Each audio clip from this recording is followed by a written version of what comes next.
God damn it, Jeff. Name one thing that you've done that says you're trying to figure out the puzzle pieces. I don't give a fuck what you say. Yeah, I'ma do shit my way. So you can go kick rocks, I'ma stack bricks up, build what I want to make. Yo, I got a lot of shit to say, so I'ma do this every day. I'll be writing things until I'm fucking buried in my grave. 6 feet deep under, but my body won't decay. Cause my messages are timeless, so they'll put them on display. Oh yeah, I rap with a certainty, I have a sense of urgency. A message for eternity, for everyone internally. I had some people burning me, but now they fucking learn to see I ain't the one to fuck with, now they looking nervously. And I don't really care what you think of me respectfully. You can kick rocks if you think you're fucking better, see. I will outwork you, turn you to an enemy. Hurt you so bad that you're gonna need some therapy. I got the motherfucking recipe. I've been cooking up hits, I'ma leave a legacy. You'll be looking small when you're standing right next to me. I'm 5'10", bitch, but I'm 10 feet next to me. I don't give a fuck what you say. Yeah, I'ma do shit my way. So you can go kick rocks, I'ma stack bricks up, build what I want to make. Cause I don't give a fuck what you say. Yeah, I'ma do shit my way. So you can go kick rocks, I'ma stack bricks up, build what I want to make. Yeah, I'ma do it my way.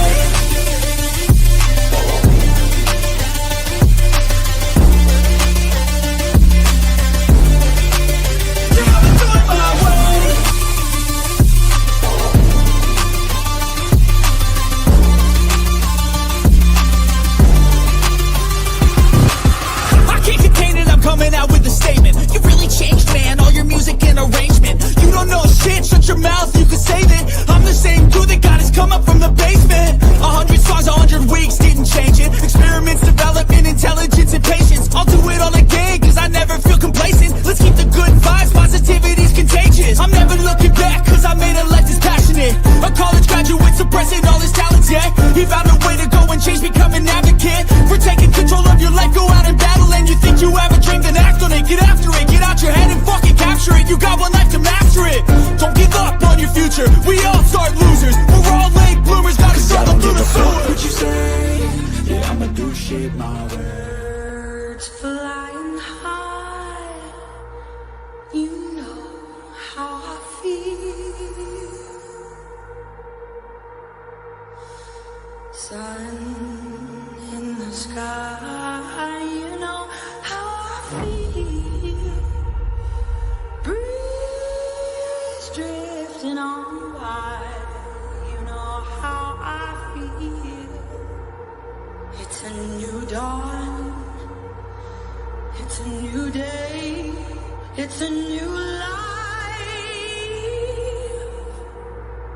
for me, yeah. Turn on your mind now, tune into the feed. We're planting digital flowers from a single tiny seed. Yeah, power to the collective in the data and the soul. The hive mind's getting louder, finding voice and control. And here we go. Welcome to the freak show, the best in town. What is going on, Hive? I hope everybody's having a great day. Oh, yeah, we got the audio coming in loud and clear. And I'm fired up for tonight. I'm stoked. I'm very excited. I was able to do a test run of the the text to talk overlay. So now when you guys do send the super chats, it's going to talk on the screen. Finally, it took me a week. But I knew that it would be worth it when we'd get that set up because I feel like it makes the interaction in the Hive so much better. And plus that way, at least for the donations, you guys are getting some out of it. It's going to get read on the screen out loud. It's fun. It's more interactive. So I'm stoked for that. I just wanted to start the stream right away, letting everybody know that. Then the mods also have a link that's new because I found out that if the government doesn't rob you with taxes, YouTube will. And that's how little I looked into it. But thank you to people who let me know that as far as how much YouTube would take. So obviously I'm not doing anything on this channel for the money, but I'm doing this and I want it to be the best it could be. So I'm never going to charge for a stream either. I want this to be the spot that people come to every weeknight at 7 p.m. Central. They get to hang out here, say what they want, banter back and forth with people, and just know that the discussion is a part of the process. And we're going to have a great stream this evening. I'm feeling a little bit fired up and a little bit fiery from some stuff that I've seen going on in the news. We got Qatar putting a military base in Idaho, which just, again, Idaho, what is Idaho even? I don't even know what to make of Idaho anymore at this point. My perception of what Idaho was. Testing, testing. Smiley face emoji. Please work. Yes. You guys have no idea. Thank you so much, Isabel. That's awesome. That rocks. But yeah, so going back to it, you guys can see I'm elated right now. You have no idea. So what Idaho was to me in my mind as a child to what it is now as an adult, it's about as different as it could be. It's like, I don't even know what I could compare it to. It's got to be on the furthest side of the spectrum of, wow, I would have never seen that coming with how bad a state could be perceived in my own mind. And there's a lot of stuff that's just driving me absolutely insane about this case. Oddly enough, it's actually everything that surrounds this case. It's the media, social media, headlines, documentaries, people who don't look into anything. And that's what we're going to be going into. This is not good, everybody. This is not good. And I want to say what's up to everybody. Not Lamey Jamie. Holly Berry, thank you so much. Holly Berry says, Berdino, you're a lovely human, that's for sure. I'm so surprised how much Berdino stuck. You know, it's like, that's how nicknames always work out. What's going on, Stephanie and Gamble, Billy Special? Oh, Cora, I am fired up about that.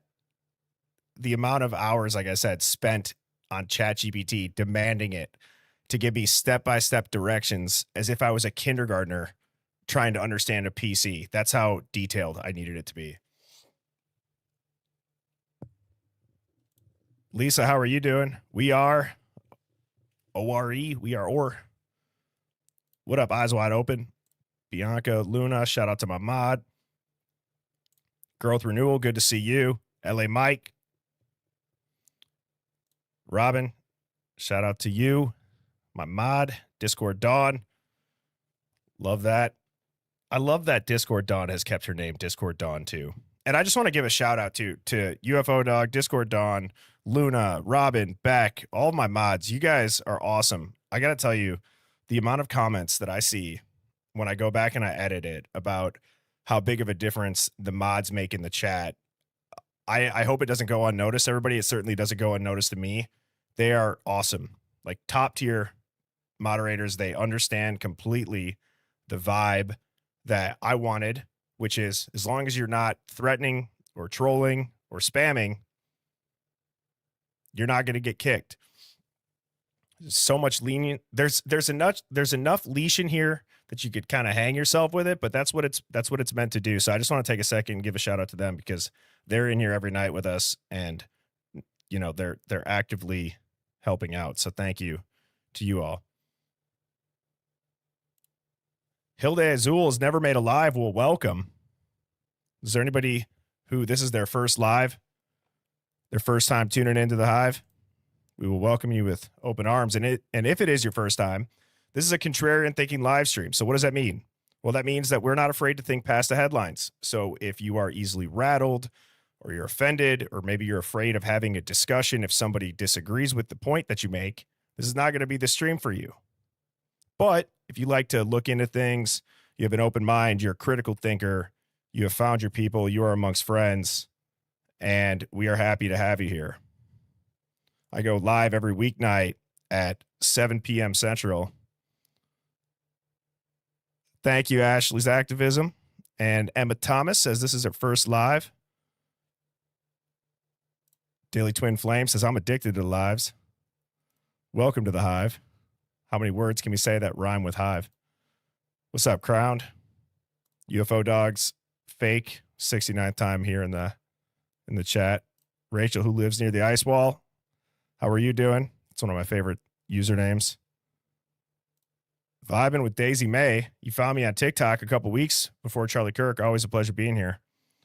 Well, thank you for continuing to tune in. What's up, Brandy? Maltex, sorry. What up, Brandon? Good to see you, man. I was listening to you in Outcast chat last night. You had some great points. Absolutely, Philly special. The mods can make or break a podcast or a stream, and they're doing a wonderful job. Ya's daughter, Texas, is in the house. Where's everybody else tuning in from? It's been a while since I've asked how far and wide the hive is reaching. For the longest time, I've said we got to get a map, like a digital map that we can like color in for the different countries that we've reached, because sometimes there'll be one out of nowhere. It's like, whoa, how did the algorithm get all the way to Zimbabwe or somewhere?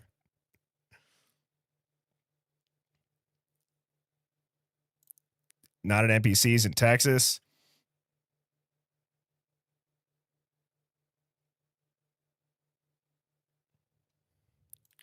Carrie's in crazy Idaho.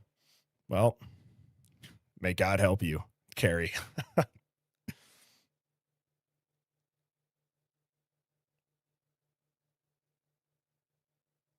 Jeez, there's a lot of comments that came in. Wisconsin, the dirty South, Las Vegas. I know people love how I say that with the Midwest accent.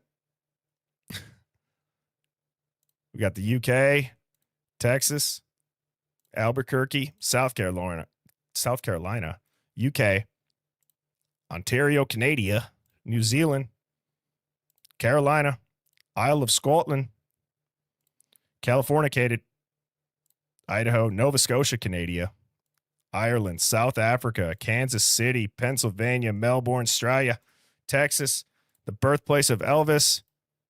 Not Lamy Jamie wants to know if anybody else from Maine is in here. CL's a longtime listener. Thank you for tuning in and continuing to. New York, Texas, Pennsylvania, Kansas City, Missouri, Minnesota, Rocky Mountain Hive, Scotland. Philly special, I could guess where you're at. You're probably in Philly. Honestly, I thought that was going to be funnier in my head when I said that out loud. And then I'm like, well, yeah, that's pretty obvious. That's what she meant because of her username at that point. Oh, what up, Fem? Is it Fem and Natalie? Sorry if I mispronounce anybody's usernames. How are you doing? Tuning in from Utah. UK Kaylee. Bianca's in the hive down under. Jersey. Noel wants to move to Friendship, Maine. Got the Bronx. Yeah, I know, UFO dog. That shit was lame. Lake of the Ozarks, Arkansas. Ya's daughter's in Witsack.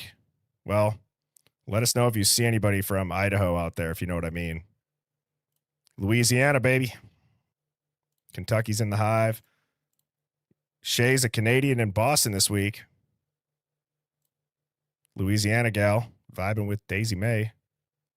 Ricky Thetford's hanging out in my air conditioner. We'll make sure it doesn't turn on and cut out this internet. Oh, man. All right, well, let's get into it, shall we? So, you know, there's a lot of stuff that's obviously not good about the Idaho 4 case. It's terrible. 360 degrees. It's honestly, the entire thing is driving me absolutely insane. Whether it's the lack of evidence, the sealing of the court documents, the army of self-righteous know-it-alls who lose their damn minds the second someone asks a question. They all have something in common, and that's all that they talk a big game about justice and evidence. But the moment you say, show me it,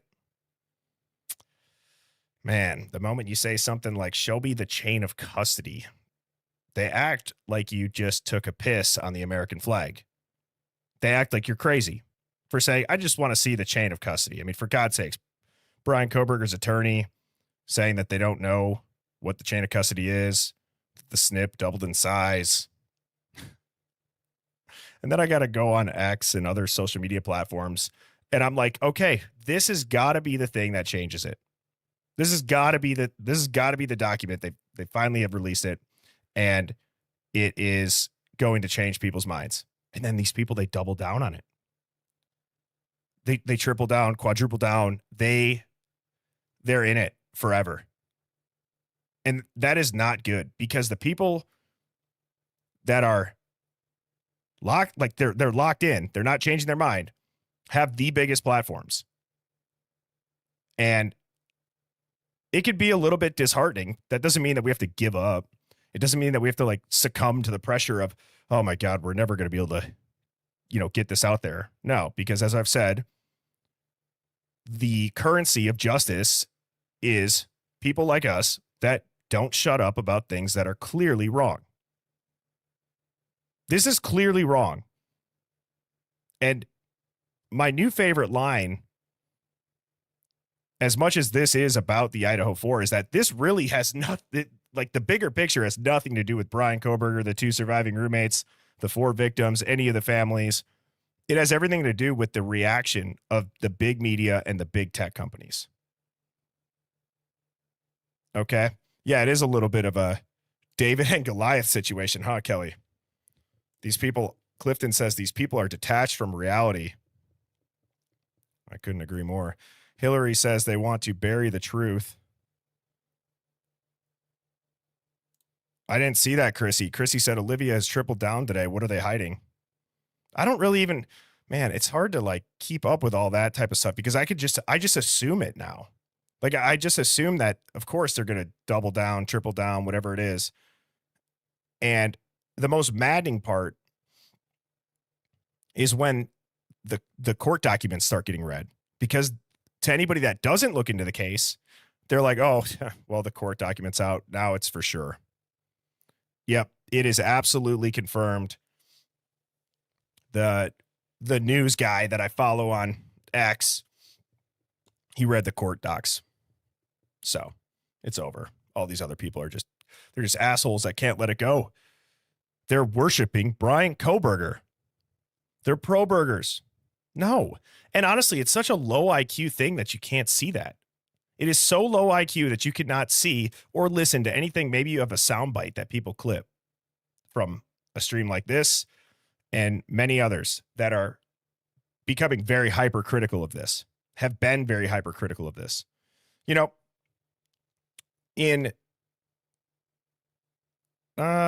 would say like in the next 2 weeks, I have 2 attorneys that are coming on the stream, and we're going to be talking about this case. So people are starting to wake up. I am sending out, quite a few emails every morning to people that I think if they had some time here in the hive with us, they would understand that we're not these foaming from the mouth, rabid conspiracy freaks. Whatever the insult of the week is, okay? It's like a flavor of the day insult for what people want to call anybody that, again, says, show me the evidence, after the same people just said, oh my God, justice is served. Well, justice depends on evidence. So I'm just tired of the performative smugness, to say the least. These couch commandos have lost their damn minds.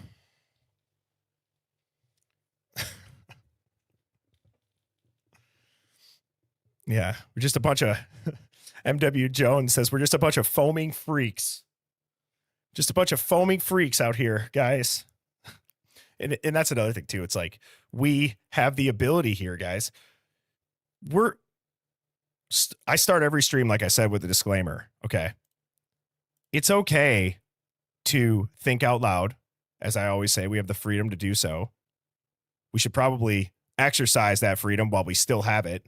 God only knows with like Neuralink and what other technology they're going to have, that the second you start to think, it just zaps you. It just zaps you, and it's like a dog with an electric fence, but it's for your mind. That's how they're going to control you. And yeah, Katie, I mean, Katie says, don't let the bots get you down. No, they're not getting me down. If anything, if anything, the only thing it's really done is just whether it's a bot or whether it's a real person, they might as well be the same. They're both NPCs. They don't have brains. They don't think. They're chugging tap water all day. Getting fluoride treatments at the dentist still. I was shocked when my dentist asked me about that. I just can't believe it's like still a thing. And, but this case has changed me, and it's made me realize that we can come in here, we could talk about theories that are crazy. That doesn't mean we believe them. We have the ability to entertain these thoughts. But we also have the ability to be very granular and very specific and go deep into the weeds on this and understand the inner workings of the actual case, of the court docs, of the body cam. We wouldn't be able to theorize and put together theories that gain traction if we didn't understand that as the base of knowledge. Does everybody know what I mean by that? Because that would be like, how can you become a pro basketball player if you don't know how to dribble? How can you become an Olympic swimmer if you can't swim? How can you be a conspiracy theorist if you don't understand the basic of the event in which there's a conspiracy forming around? And people don't get it. They don't get it. And yeah, Lauren Amber, great point. We are going, let me actually back up. This is such a great sentence. I don't just want free speech. I want free thought. And damn it, Lauren, we're going to have to probably end up defending freedom of thought sooner rather than later. It won't just be having to defend free speech. It's like probably one thing that the founding fathers left out was they didn't talk about anything about thought police. You know what I mean? They kind of stopped at speech, and they didn't expect maybe technology to go that far. They considered it for weapons by saying the right to bear arms, right? Because maybe they knew those were going to change. But you know what I'm saying? It's just, that is such a good part, or that's such a good point. So our people, is Pavarotti in the house? Jay and Bree, what's up, man? Continuing to do great work on this case. Absolutely great work. I think you are spot on with, we need somebody who not only has access to a set, but they have a set on them, meaning they got a pair of cojones on them that's not afraid to look into this and call it out and do it in a methodical way with experts, with people that have credibility. And I'm ready to go and do my part and help in that matter however I can. And again, the motivation for me and what I want people to understand is that Bryan Kohberger has become this vehicle, in a sense, for so many things that are unjust. The courtroom doesn't seem to be about evidence and factual basis. And you could say, well, you would think it is. Right, it is. But these agencies, they have so much overreach. They have so much power. They could seal, they could redact. And it actually kind of just erases the evidence and the facts anyways. So with that ability, or with these three-letter agencies, these overreaching law enforcement type companies, type whatever you want to call it, agencies, they erase the justice system for national security, for your own personal protection. And it all goes back to just trust us, bro. Just trust us.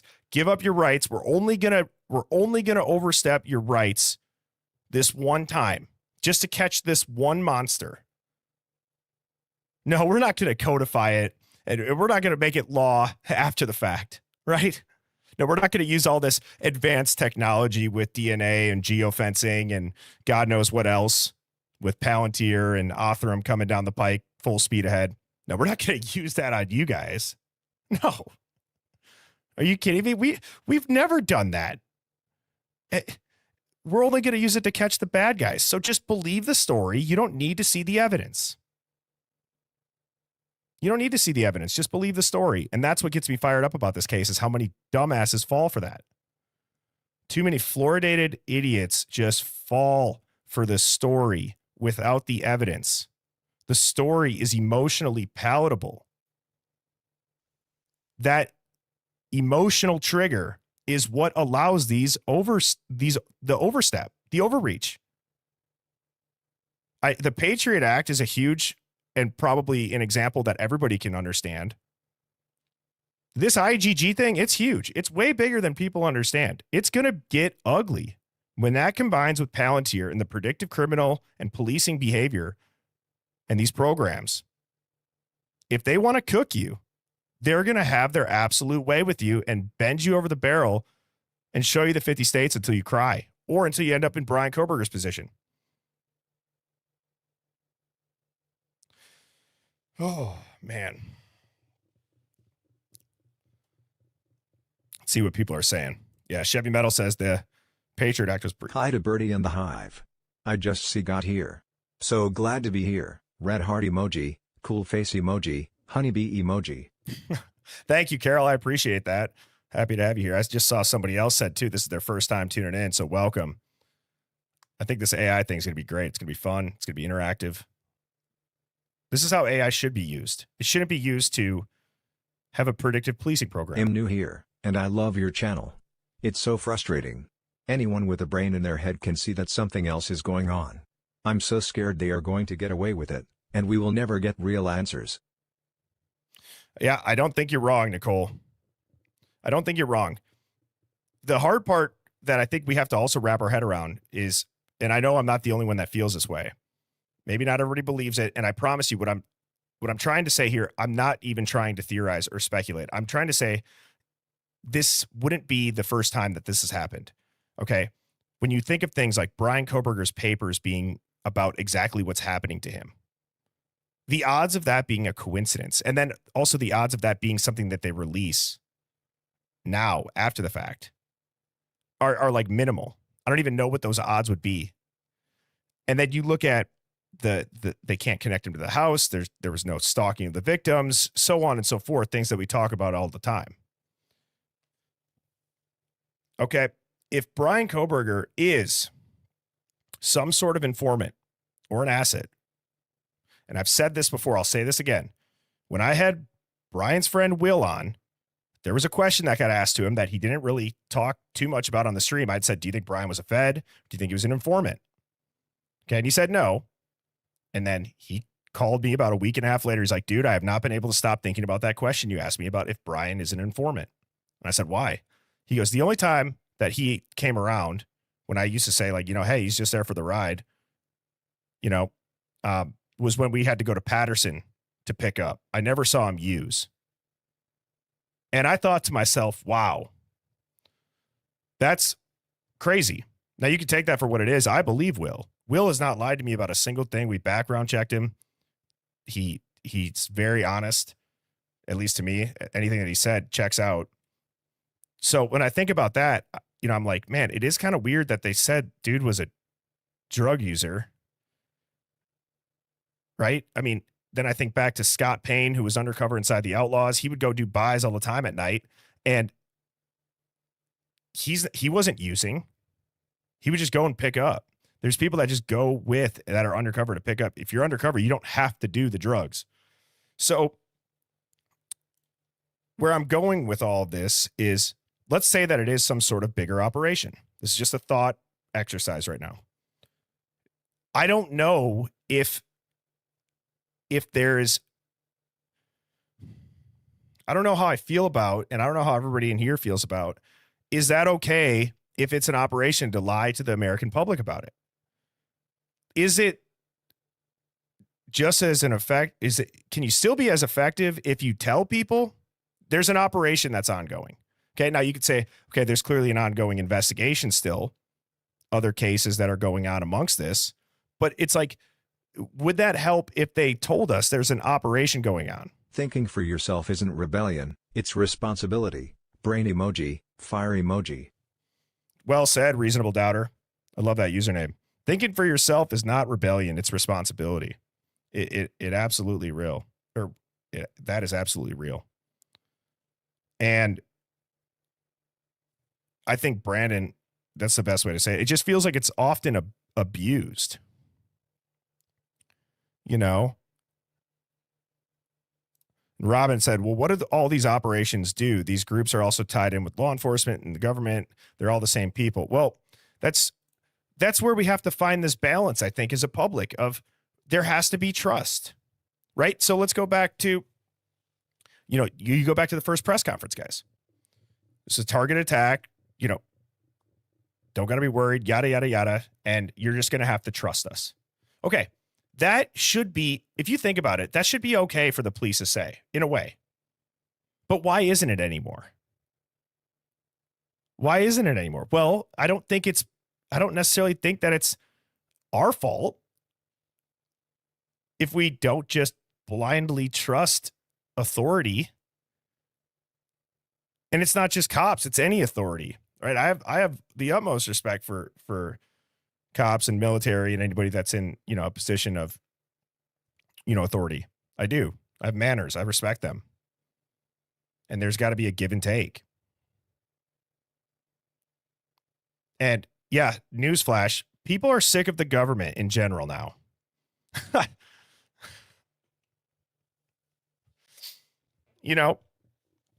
That's the other thing too, is I'm not just this like chaos loving person. Okay. I just want the system to work. That's all. Okay. I don't love engaging in this chaos. It's just something that I feel genuinely passionate about. I just want the system to work. If it can't survive a few hard questions, how can I say this? If it can't survive a few hard questions from little old birdie in the hive, well, is that really a system? Or is that just a cult? Honestly asking that.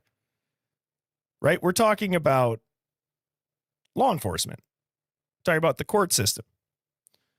And people can't, I guess, ask simple questions anymore.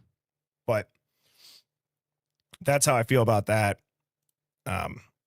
When it comes to asking questions, I don't love to live in the chaos. I obviously can get into here and I could yell into the mic and I can rant and I can do all this stuff. But at the end of the day, there has to be something done about this.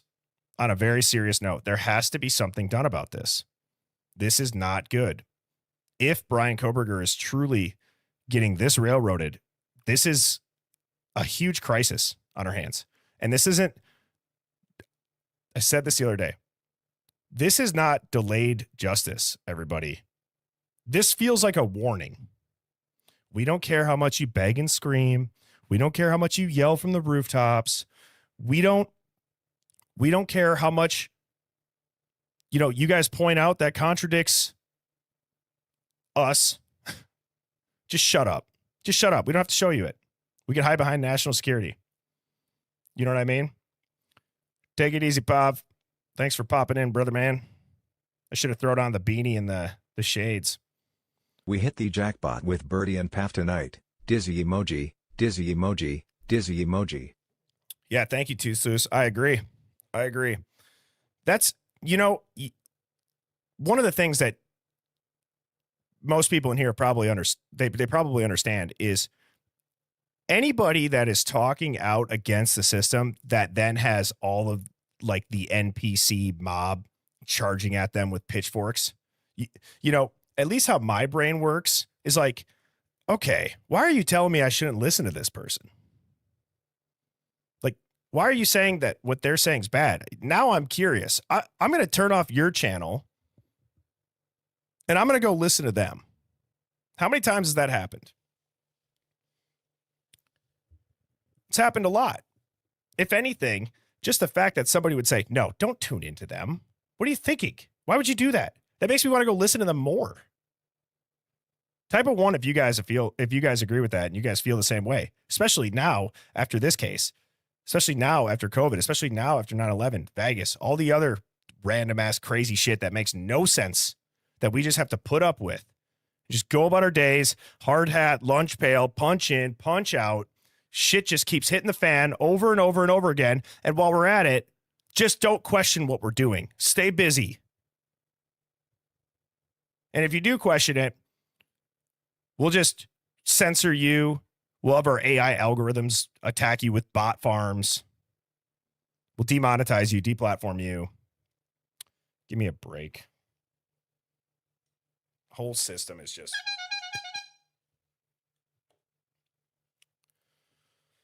Oh, yeah, a lot of ones in the chat. A lot of ones.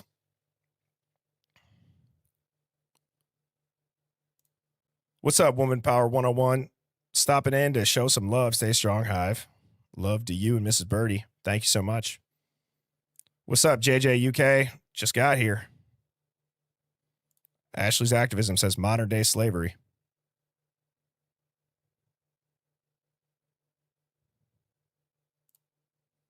Yeah, Ya's daughter. They call you a conspiracy theorist. It's just another buzzword that has lost all.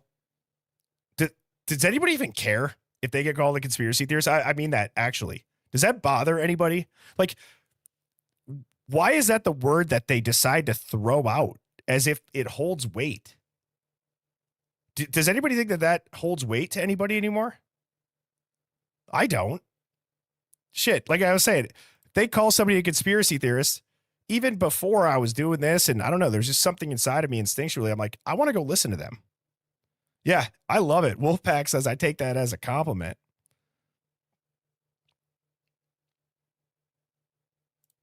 Dina says, not anymore.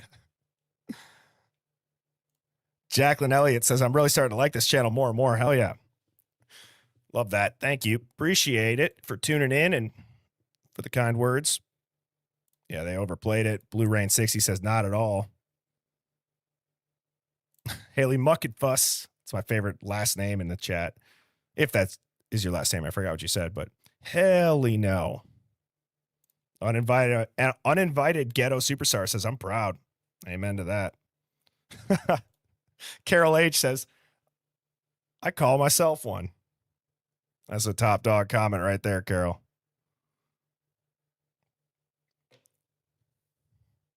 Yep. We Are Or says it's a big effing club and we are not in it. Yeah. Conspiracy realists is right, Brandon. I also like this as well. Halo Art says the difference between truth and conspiracy theories is about 3 to 6 months. Well said. And real quick, guys, I just want to take a second and plug the channel. We do have some new people in here. If you're not subscribed or if you haven't liked this chat, just take 10 seconds right now and just swipe down on the chat. Please press that like button. We're at 302. If we get to over 500 and get this out into the algorithm, I say that I keep all of my streams free. I'm never going to charge for a stream. I don't ever want to have a paywall. I truly believe this to my core that the Hive, as we build this, will maintain and stay for as long as we can until we have to go to some other platform, knowing FluffTube here. But it's going to be, I want it to be a place where you guys can come and there should be no roadblocks for you to be able to come in here and hang out and chat or just listen and pay attention to. So send it to some of your NPC normie friends that need to be red pilled. We don't offer any refunds on the red pills, but they can tune in for free. And I go live every weeknight at 7 p.m. Central. And then on Saturday morning, sometimes between 9 and 11, and then Sunday evenings at 7. We have a Discord as well. That link is in my YouTube bio. If you guys could please go and join that. That's where I pull a lot of the Hive Mind finds from. It's the 24/7 HQ for the Hive when I'm off stream.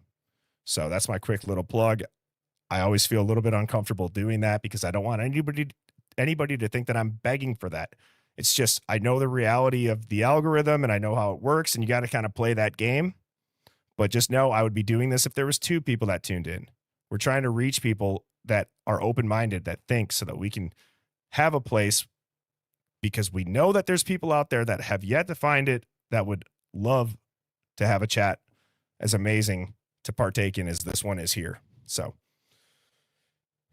going back to that entire theme, Cat's Mojo says, I do not live in a bubble. I always question everything. Take nothing at face value. Amen to that. Wait. Lisa Marie says, my sister-in-law called me to ask me who the singer was that had missing or murdered people at the places they've been. I said, your conspiracy theorist sister-in-law knows. Yeah. Mr. Garth Brooks, allegedly. Allegedly. That got some people rattled in the hive, a little bit fired up. The jury might still be out on that one. What's up, Les? Good to see you. Says, just wanted to say hi to everyone. Just going to be listening in tonight. Good evening, Hive and Birdie. Always glad to be here and supportive. Bird emoji, honeybee emoji, detective emoji, man detective emoji. I love that it reads the emojis out too. Thank you, Blue Eyed Candy. You rock. Top dog for you and everybody else that sent a super chat. You guys have no idea how that shitty AI voice is just music to my ears. That's the last time I'll say it. It brings so much happiness. So many crash outs alone here in this office, not having it work. But I finally got the software downloaded.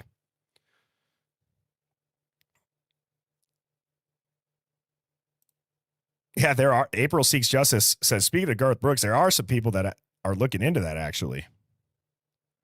Steph says, can we do a Garth stream? We should. We should. I want to do, just so you guys know, too, if you're tuning in, some of the things that that I think this chat would really thrive in looking into is the Brian Laundrie, Gabby Petito, the John Benet Ramsey, the Garth Brooks we can absolutely do.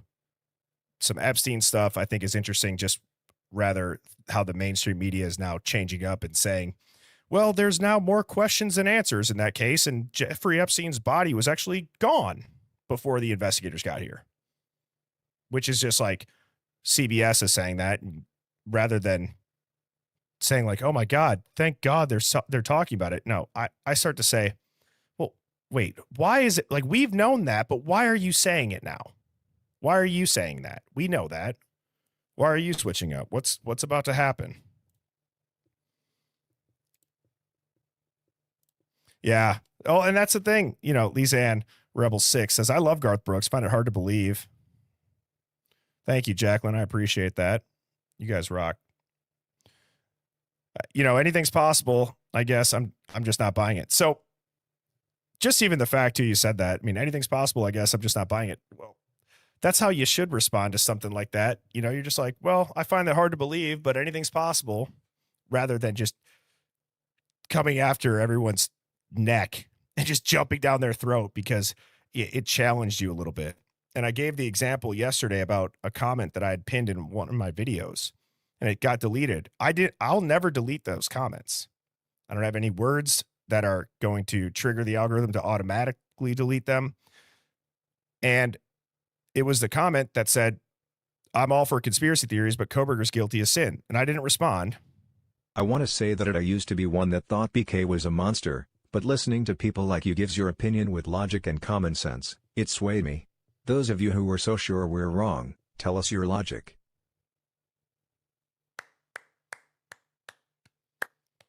Thank you so much, Nicole. Just giving top dogs out left and right this evening. That takes a lot to say. And thank you for feeling kind enough too to give that massive super chat. Unbelievable. Thank you so much. And to also just put that with, you know, the fact that you were swayed.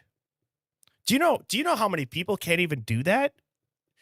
We could talk about open-mindedness. How about just a person being able to say, I was wrong. I was wrong. Or I changed my mind. It's weird to not change your mind as you go through life on stuff, right? I mean, you can have core principles on respect, manners, how you treat people, you know, faith, things like that, right?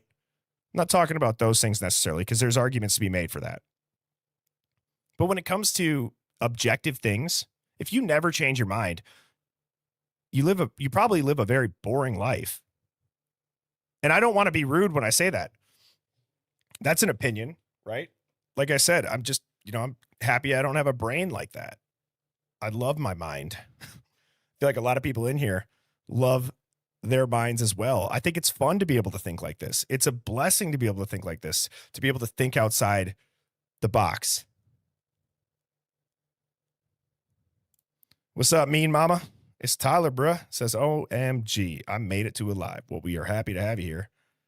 1 says Santa Claus has seen the light.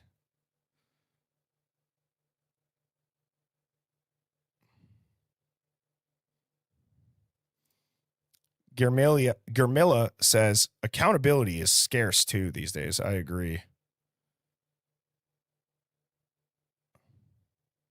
Jojo Feather says you got to be ever evolving and learning. Flexing. Yep. Tatum says I have a whole new open mindset. This is amazing. This is amazing. People saying that.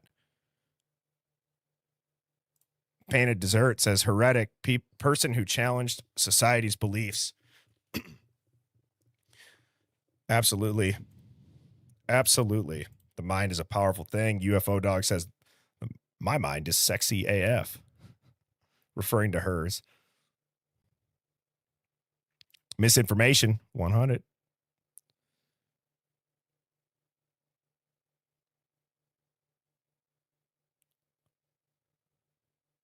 You guys rock. Elwing W says, my father taught me never to follow the crowd.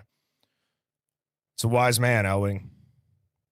Some of the advice as you age that you used to probably roll off your back and just scoff at from your parents, you know, they were right in a lot of ways. There's some where they're wrong. Like, I know my mom tunes in sometimes. So, Mom, if you heard that, I'll just be like, yeah, there's some things I still think you were wrong. But on the overwhelming majority of it, you know, you're right.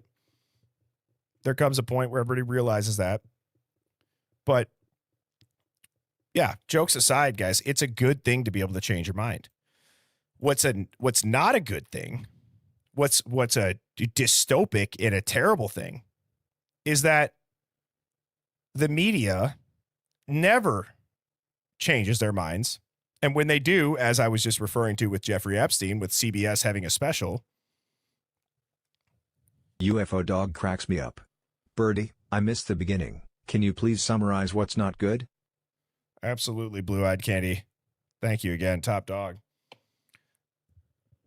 It actually, that's actually a well-timed question to do so, as I was just kind of going back to like, what's not good about this case is that these couch commanders, the media, these people that they're looking at the same things that we are, and it's not clicking for them. It's reinforcing it for them. That is not good. It's not good that there's not been one person with a massive, massive platform have any interest in talking about this case. It's not good that there's not a line of defense attorneys waiting to help, prove the injustice that is being done in the court system, the chain of custody, the sealing, the redactions. For God's sakes, have you guys seen the witness list? That is wild. It's wild.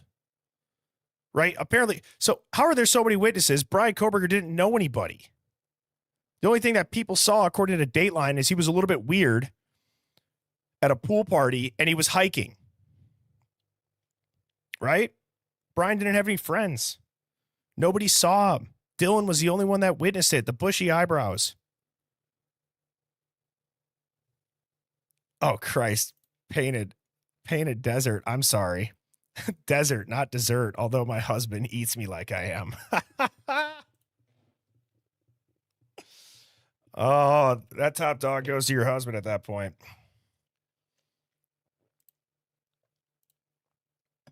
And that's right.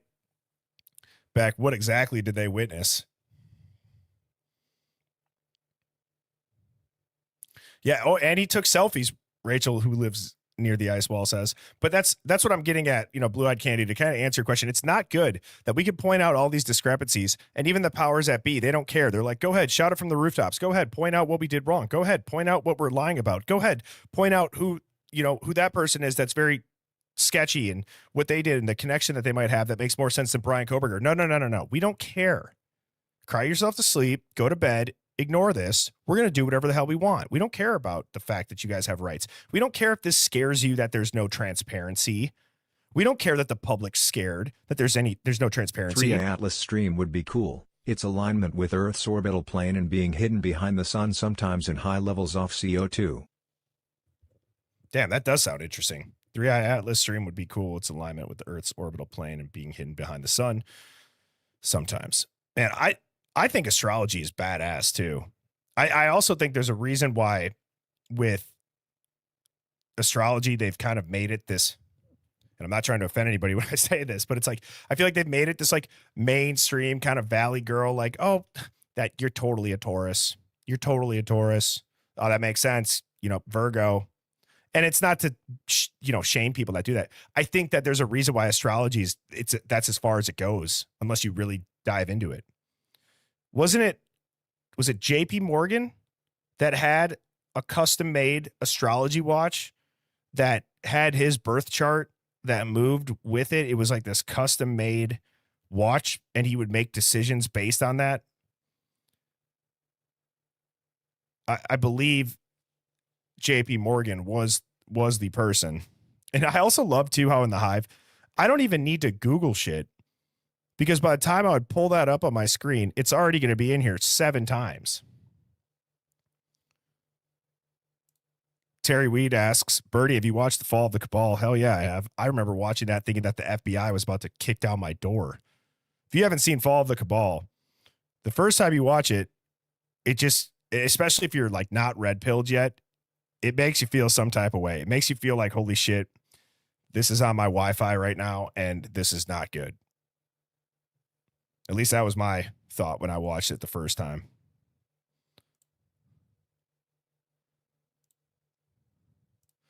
Blue Eyed Candy says, BK still hasn't spoken. Not typical of a would-be serial killer, in my opinion. Well, that's absolutely right.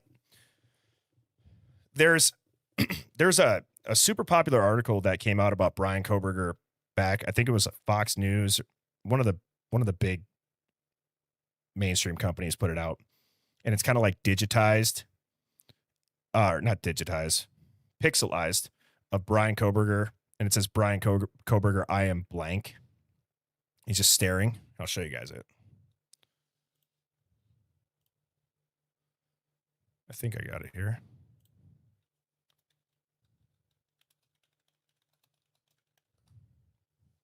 Yeah.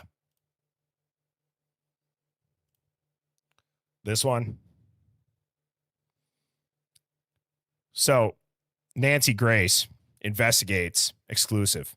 Guests from Idaho quadruple murder suspect Bryan Kohberger's past sit down on camera for the first time.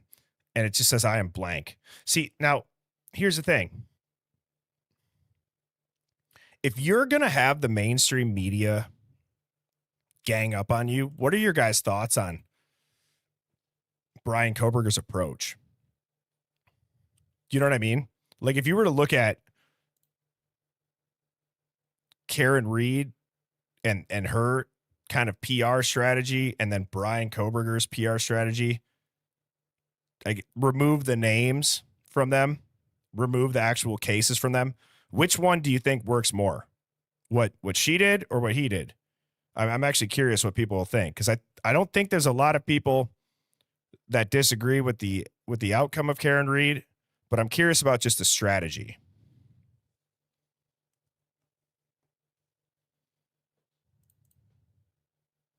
See what some people say.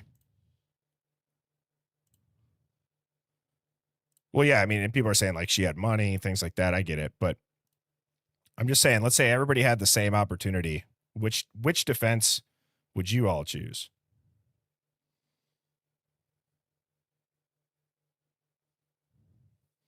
A lot of people say what Karen Reed did. Well, that's kind of my opinion. What Lisa said is it's almost after case up, you know, so there's a risk. But look at Bryan. I mean, he didn't say shit, and his case is effed up. Yeah, the strategy of the attorneys was cool to see. Isn't it weird? Like, how good of an attorney do you have to be for us to be watching you through a screen, and we can see and almost predict exactly how you are going to get people to trip over their words. But in the moment when you'd have an attorney asking you in person, you're nervous. You're trying to think of how to answer the questions. But as a viewer, you're like, oh my God, they're cooked. You know what I mean? it's crazy how good some of these big time defense attorneys are.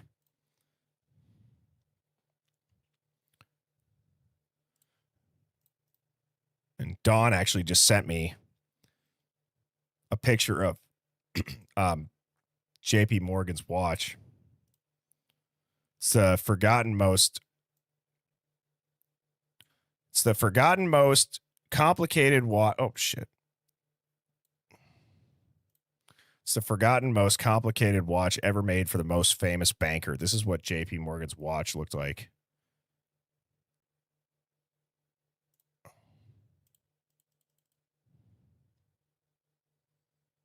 See, and that guy was rich as hell.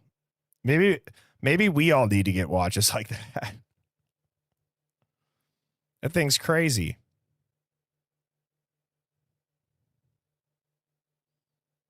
It's actually a badass looking pocket. I feel like pocket watches and all those kind of the way that people used to dress back then. I don't know. Sometimes I watch it and I'm like, damn, I kind of wish people, used to wear a suit every day with a hat, like a cool hat, travel, getting all dressed up. Then I think about it when I'm at the airport, 4 a.m, having an airport beer in a hoodie and a pair of shorts that I've worn for 2 days in a row. And I'm like, man, I'm so glad I didn't have to get up and put a suit on.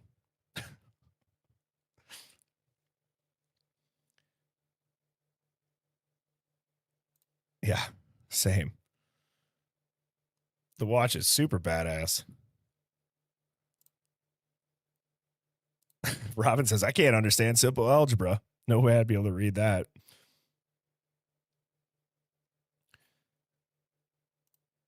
So her name is Rio, says he's autistic, and if he speaks out just to be told he is creepy. I think so I don't disagree that that's how the media would try to spin it, but we were just talking strategy of a defense attorney. I think there would have been a way to actually use that to how the jury would hear it. And if you could somehow frame what Bryan was looking into, right? They said, oh, he's using his education as a precursor. Free BK and Go Brewers. Hashtag Idaho 4, hashtag Dylan Mort, hashtag Officer Rosendahl, hashtag Hunter Chapin, hashtag David Loach not good. At HBO Dog I love you baby girl. Thank you, Drew. He calls UFO Dog HBO Dog. He says, I love you, baby girl. But thank you so much, Drew, for the super chat. I agree. Go Brewers, free BK. And when you think about going back to what her name is Rio had said, if he's autistic and he speaks out, he'll just be told he's creepy. I actually want people to think about this. I believe that there was a strategy that could have been implemented by his attorney, that would have been able to gain an understanding of why he's been silent if I was in the jury. And that was, no, Bryan Kohberger's not this loner stalker incel who has a mental incapacity. No, he's an obsessive professional who's a student. He's looking into all of this because he's obsessed about it. That he has a condition where he's obsessive over this. He wants to learn it. And, I think there is a strategy to frame it in that light. And I'm kind of surprised that it wasn't framed that way because he is so misunderstood, as Pierre just said. Right. And yeah, his papers, as Germila says, told us literally what was going to go down. That's where I say, like PSYOP, CIA, they love quiet loners.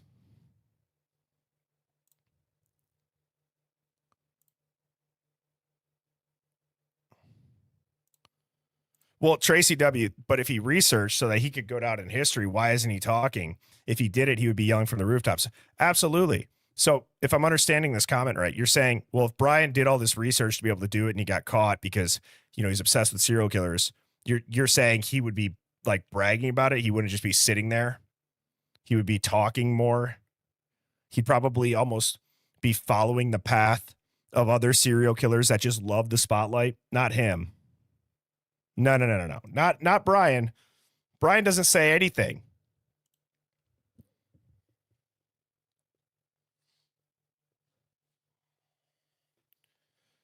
I am officially like 6 weeks off, 5 weeks, 5 to 7 weeks in that range off vaping. I can't remember the exact day that I stopped, but I still haven't ever done it again ever since I said it that one night on stream. And I don't know if anybody else quit with me, but I feel great, genuinely. I used to think that people would just say that's nonsense because I'd be like, no. The vaping doesn't affect me. I feel great. Now I do have this nicotine delivery device, but it's still better than, according to a buddy of mine who's a doctor, he says that these are much better of a secondary choice. And with a pregnant wife at home, that's obviously much safer for her and baby.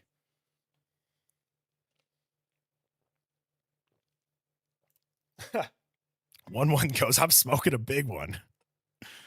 Yeah, everything's a cigar, right? Wasn't that you that said that one?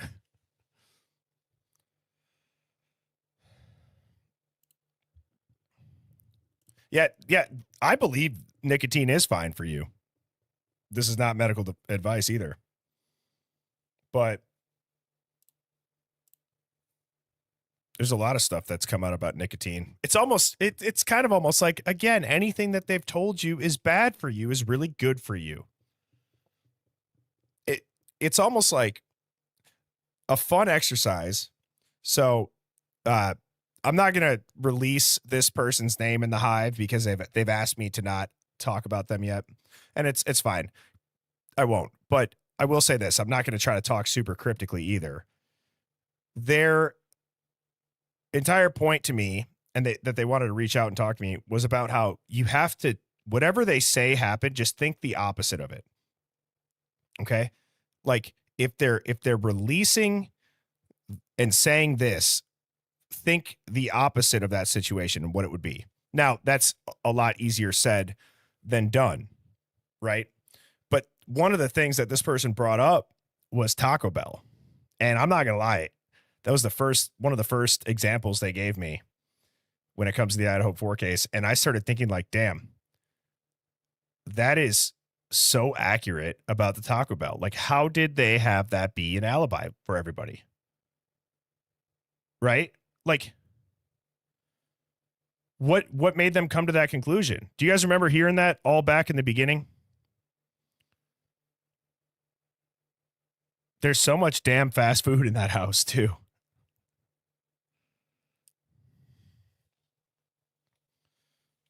Yeah, I mean, I agree. If we go back and we watch that whole sentencing, it's just all, it seems like theater. Crystal says that the food is killing us. So, yeah, exactly. So Jack in the Box and Taco Bell were both used as alibis. I guess what I'm trying to say is there's just things that I'm gonna try to take a different angle and look at. It was a very brief conversation with this person.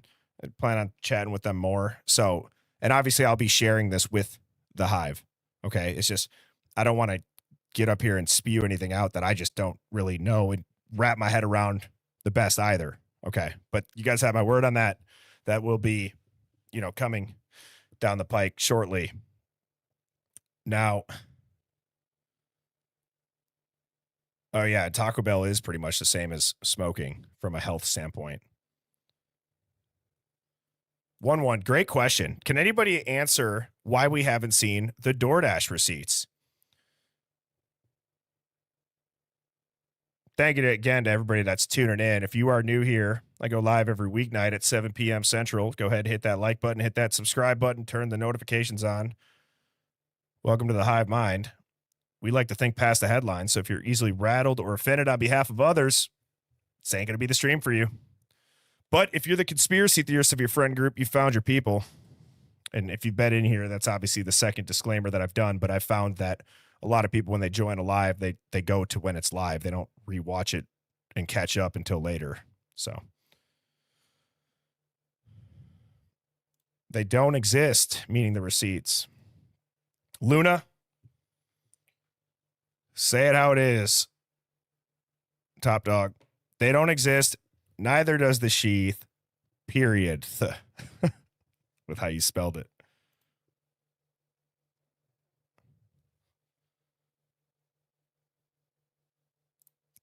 Daily Twin Flame says, because DoorDash was bullshit.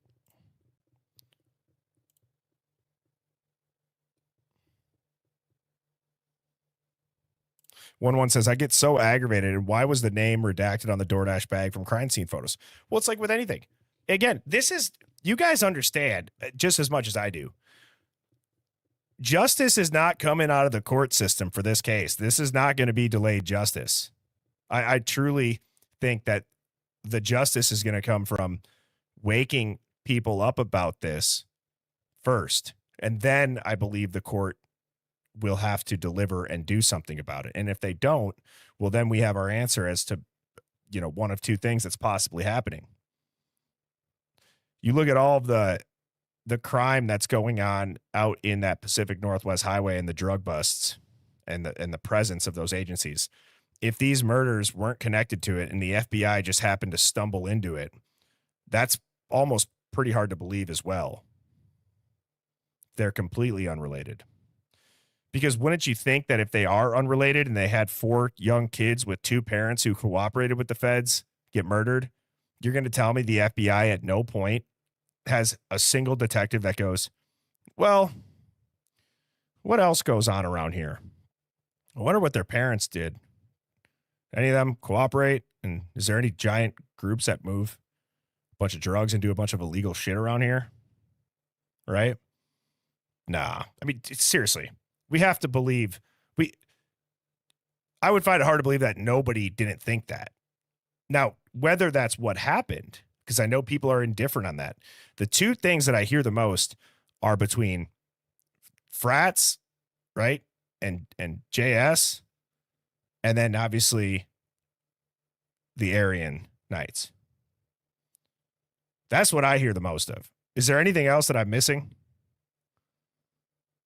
Would you guys say those are the top 2? Hey, appreciate that, Lenny. Thanks for the kind words and tuning in. Top dog for you. Essie, I agree. Justice isn't going to come from the court. Detective Mowry says Fashion Police took out a warrant for Birdie's tinfoil panties. You wish.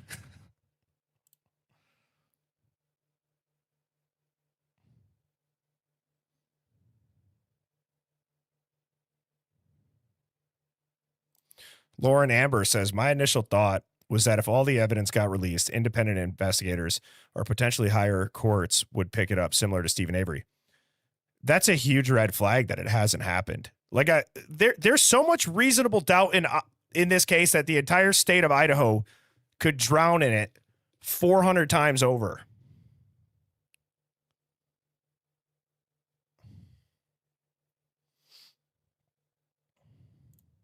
Coming soon to the Hive merch store, tinfoil panties. I can't stop thinking about now that SpongeBob clip that I played with Devil's Advocates a few Mondays ago with the panty raid. Tanya says, I agree. So much reasonable doubt. Chrissy Angel Sanford, they're not touching it with a 10-foot pole. Crystal says MSM pisses me off. Katie Munsell says 3 of the families have drug charges in Idaho within a year, but it's the PhD criminologist from Pennsylvania. I'm so glad you brought up that comparison, Katie, because think about this. They've done whatever. Oops. Thank you so much. Ash's activism says Robin Dwayne, Dunn prosecutor and Idaho smuggler. Robin, is that what you want me? Do you want me to look something up about it? Just to clarify Ash's activism. Thank you so much for the super chat. And Katie, what I was going to say is they've done everything they can do to twist this man's education. And isn't it weird that, like, let's say Bryan Kohberger would have finished schooling. Is anybody doubting the fact that he was on the path to get into law enforcement, to get into the FBI, to do something with data analytics to look into criminal behavior? Right? They've almost essentially taken the work that he was doing to get into the police and turned it against him. But at no point did they say, oh, wow, there's been some frat hazing incidents that maybe have had some shoddy investigations recently. There's giant drug networks all over the place here. No, they didn't even consider it on the news. They didn't say it.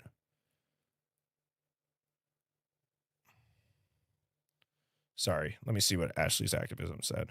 I just want to make sure I don't miss that.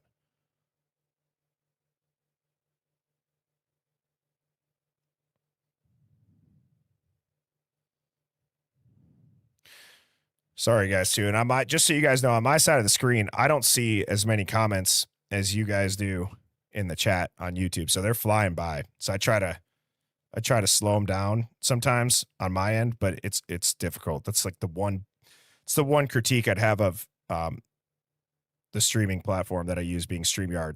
They go so quick on this side. So if I miss it, it's never on purpose.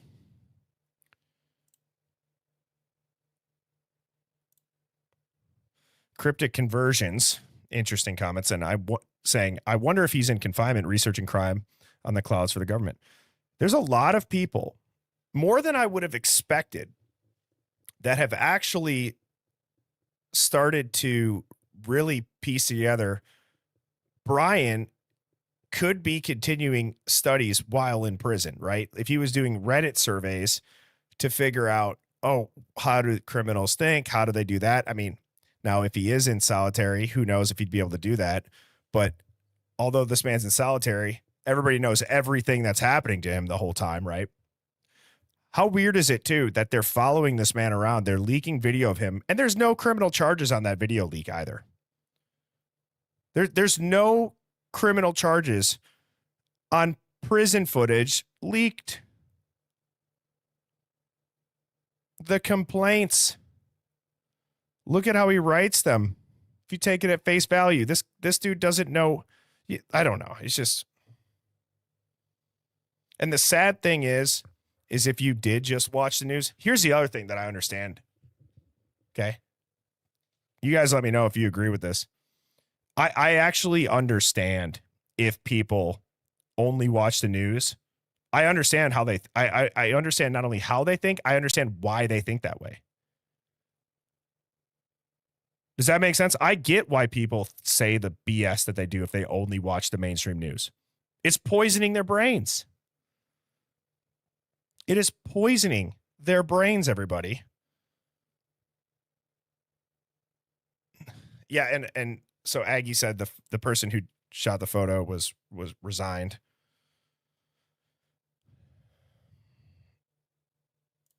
Oh, Lord Helmet. Yes. Great comment. The Lord Helmet says, anyone remember right before the guilty plea, a day or two before, there was a fire in Coeur d'Alene and somebody sniped the firefighters.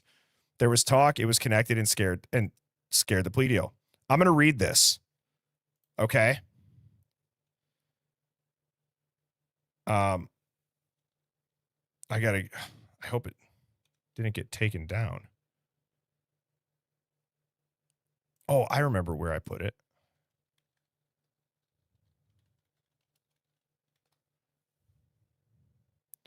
Give me a second here, Hive. You're good. This is going to be worth it when I can find it.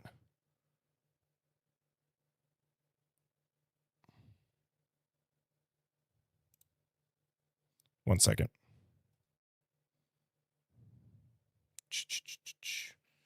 Where is this thing? This is a good one too to go through. I'll read that one after.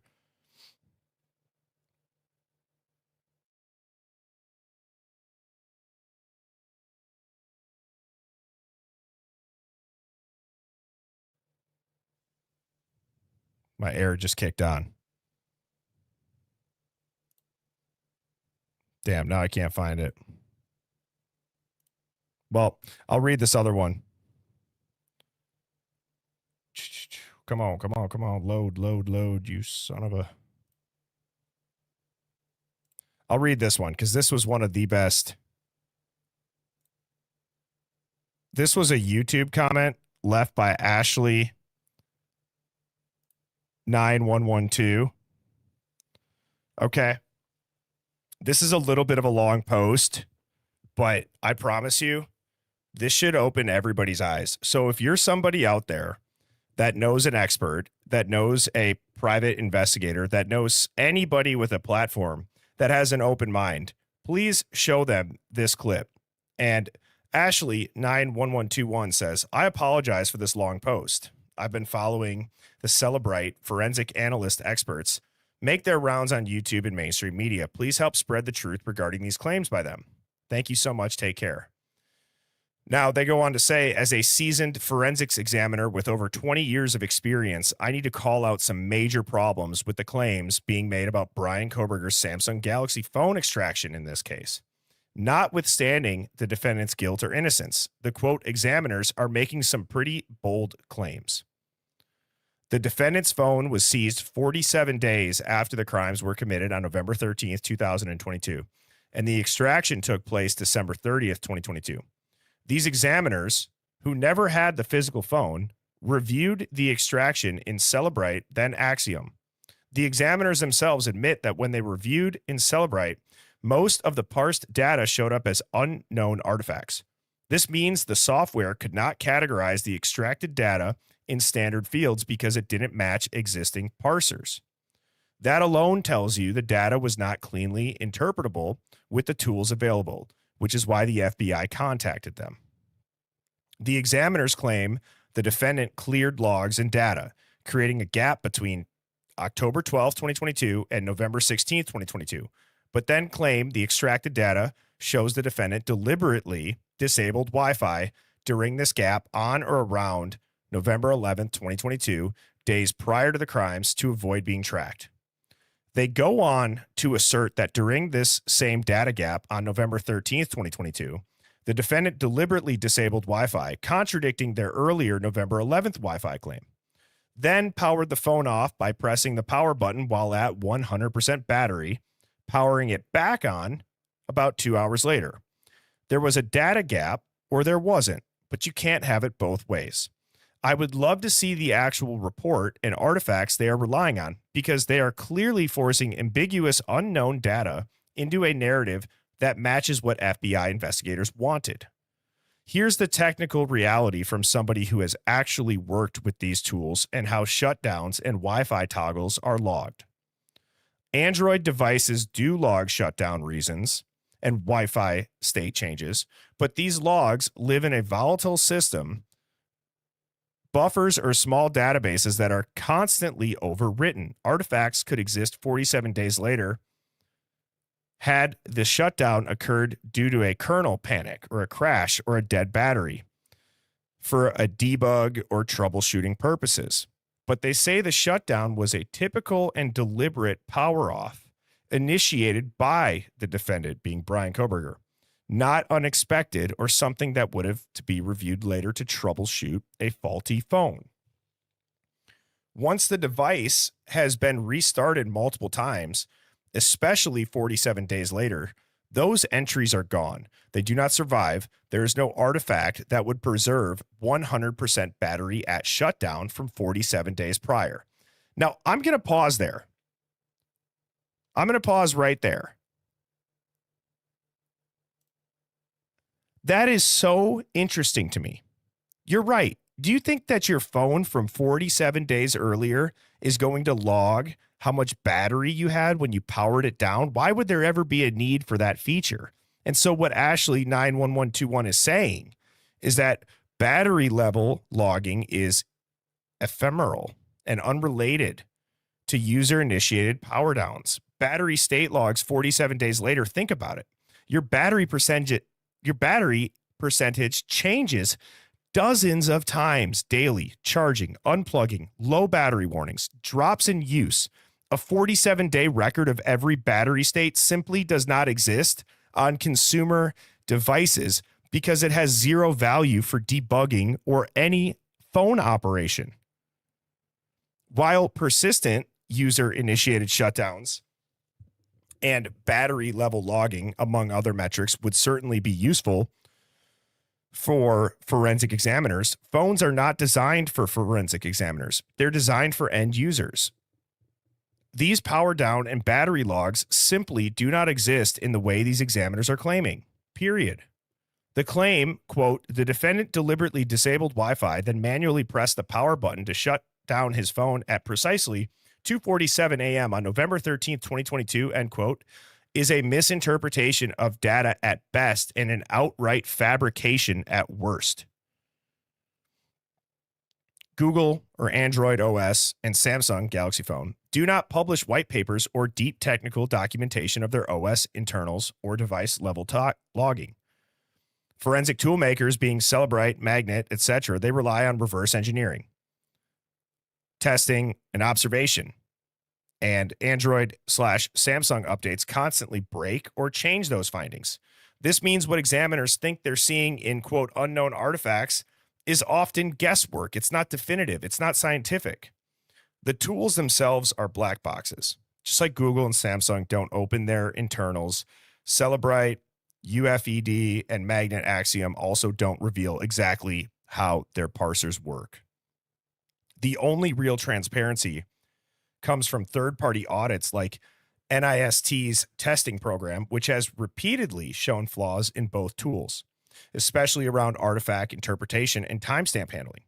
Those flaws have directly led to cases being dismissed or lost in court. These flaws often exist for years before being addressed. This isn't digital forensics, it's ghost hunting with a Celebrite license, allowing these, quote, examiners to go on TV, repeat impossible claims, and present them as hard fact without consulting independent, unbiased examiners is disingenuous, misleading, and frankly, bad journalism. They've been making media rounds promoting their software and chasing clout with claims that are contradicting, misleading, biased, and outright false. The public may see them as, quote, experts and accept their words as fact, but those of us who actually work with these tools know they are taking really ambiguous, uncategorized, unknown artifact data and forcing it into a narrative. Zin drop. I mean, that is just... Do you know there almost everything that's been in the narrative, that YouTube comment could completely shut down. Well, he turned his phone off. How do you expect that? Huh, Birdie? How do you explain that? Oh, you could do the same thing with DNA, and then we could probably go and do the same thing with every other part of the narrative. How about his car? How about his connection to the victims? How about the murder weapon?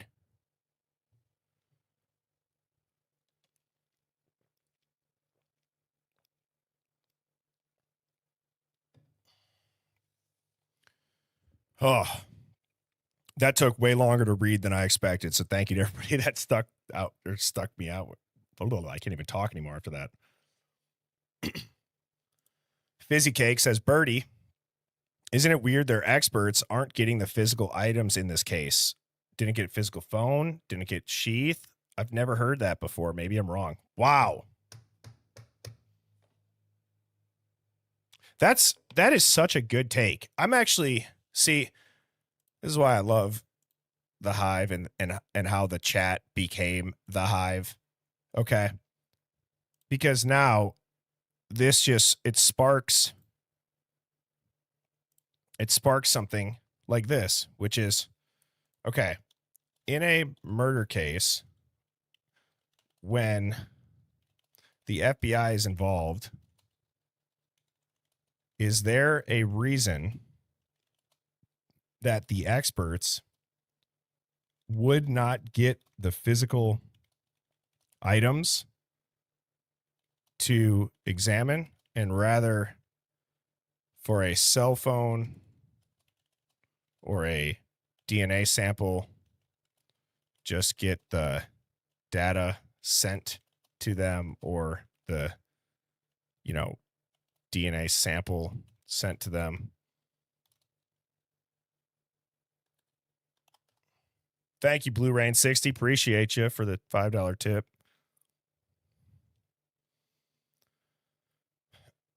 Okay, this is interesting. So, yes, it actually happens quite a lot. When the FBI assists in a homicide or major violent crime case, the division of labor depends on what kind of evidence is being processed and which lab or analyst has jurisdiction or specialization. Here's how it breaks down. Number one is the chain of custody and jurisdiction. If the murder occurred under state or local jurisdiction, the FBI doesn't automatically seize the evidence. Physical items, being phones, weapons, clothing, biological samples, usually stay in the custody of the state or local agency that's leading the case. If the FBI's help is requested, for example, on digital extraction, DNA typing, or specialized trace analysis, the locals can either send data or subsamples rather than the original evidence. That keeps the official chain of custody intact and avoids messy questions about who owns or handled the physical object. Wow. But doesn't it also completely open it up to local corruption? Right? Doesn't it? I think it does.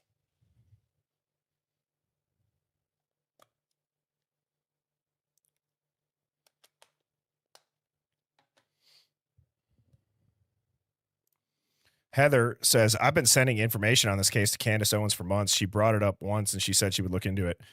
Yeah, I remember that. People were saying Candace was going to look into it, and it seems like, you know, she quickly got consumed with, obviously now she's going deep on the Charlie Kirk stuff.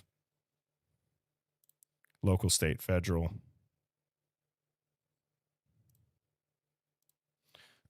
Marge said, think of the FBI like a manager. When the regulars can't solve things, they call for managers to tweak things and literally use corruption to change their rules to help out. It works just like that. Yeah. It's just that simple, everybody. Top dog, Marge. That's well said. The efficiency and specialization is point number 2, meaning that the FBI has labs with very specific capabilities, like the DNA casework unit, the cellular analysis survey team, the digital evidence laboratory. Often the Bureau doesn't need the whole item, just the part that contains what they're analyzing. So cell phone, DNA. And then number 4 says resource and time constraints.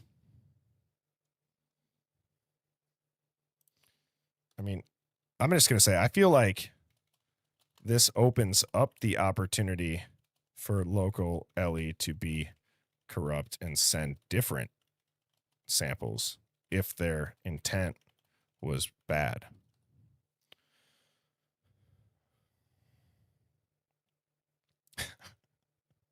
Brandon says, can I speak to your manager then?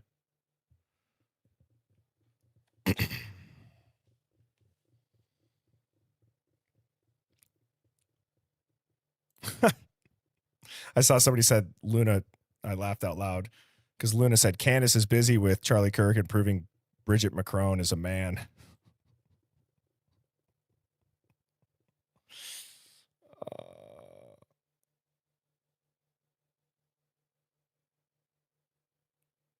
Oh, no, that says Birdie behind me. It's just in neon. It says Birdie. It's in all caps. That's funny. It does look like Bidsdy. Bidsdy. I'm just, that's funny. Yeah, never spit in the tube. Gramilla says, never send your DNA to one of those sites and always lawyer up and shut the up. Echo Blue says the FBI hasn't been a trustworthy agency for a while right now. Ditto. Berdino Bitsy says UFO Dog.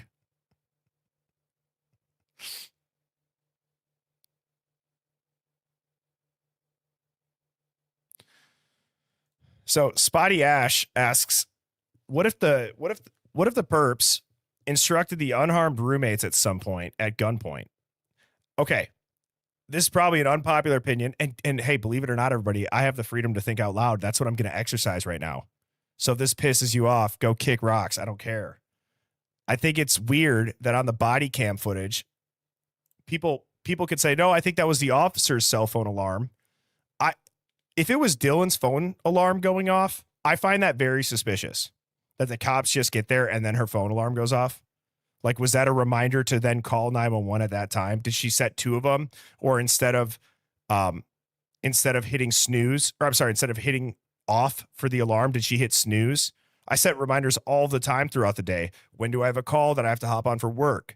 You know, I set an alarm for when I need to start the intro for the stream. Has anybody thought that before?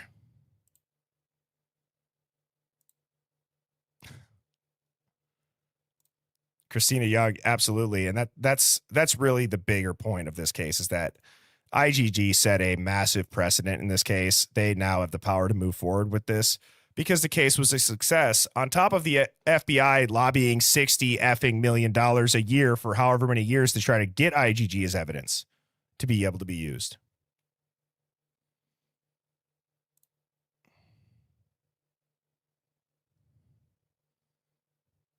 Well, Camila says she was on her device. She didn't need an alarm. Well, that's true, but I mean, I don't know. Maybe just a reminder. Maybe she said it earlier and she forgot that she said it, because clearly you would think she would have turned it off, right? Brandon says, yeah, she had to set an alarm so the perps could get away or let Ellie leave the house. And I already know there's just some people that might be tuning in that are just losing their mind. Just a bunch of NPCs. Yeah. Oops. I was going to say, screenshot this, you NPCs. I just, this case has changed me, everybody. It's changed me. I really mean that. It has absolutely just made me, I've been awake, okay? But, I mean, to that lady who was in the comments saying, I was attacked for having a different opinion. Dude, are you serious? You think that because you typed a YouTube comment of saying, I'm all for conspiracies, but Bryan's guilty of sin, and then people disagreed with you in a YouTube comment, that's being attacked. Dude, I've had a lady make a damn cartoon of a bird taking a shit onto myself and calling it birdie bombs. Okay. And post a video about every single video I make, damn near. You were not attacked. Okay.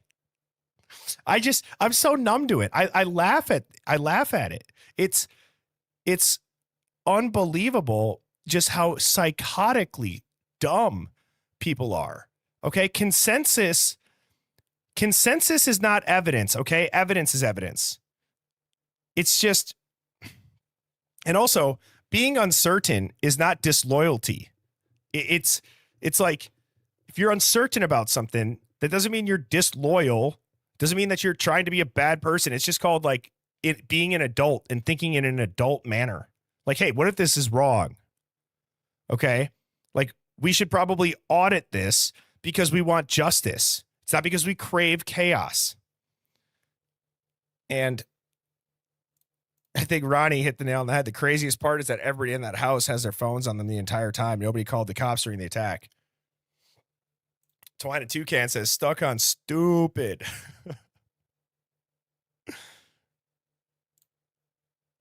We can't even trust the quote evidence anymore. Ray says people really need to grow up. Detective Mowry says 11:30 alarm, get off Indeed, pretend your friends aren't dead. 11:45 alarm, message other friends and pretend your roommates aren't dead. It might have happened that way, Detective Mowry. Should look into it. The snooper, well said, demand in all caps more than words. And Christina then says 2 + 2 = 3. Yep, it is a clown world out there, everybody. Clown world right now.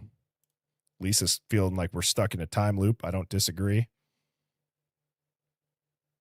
Riding down the rabbit hole says, what evidence do we have? Nothing out of all we have, or hang on. What evidence do we have? Nothing. All we have are docs that are redacted and blurred pictures. It's crazy.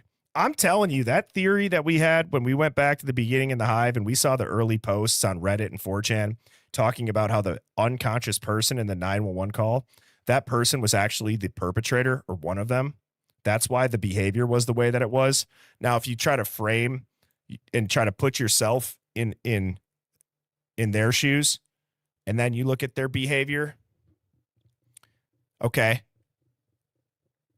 that body language that we see, that makes a whole hell of a lot more sense if it's somebody that you don't know in the house that's unconscious and you call the cops.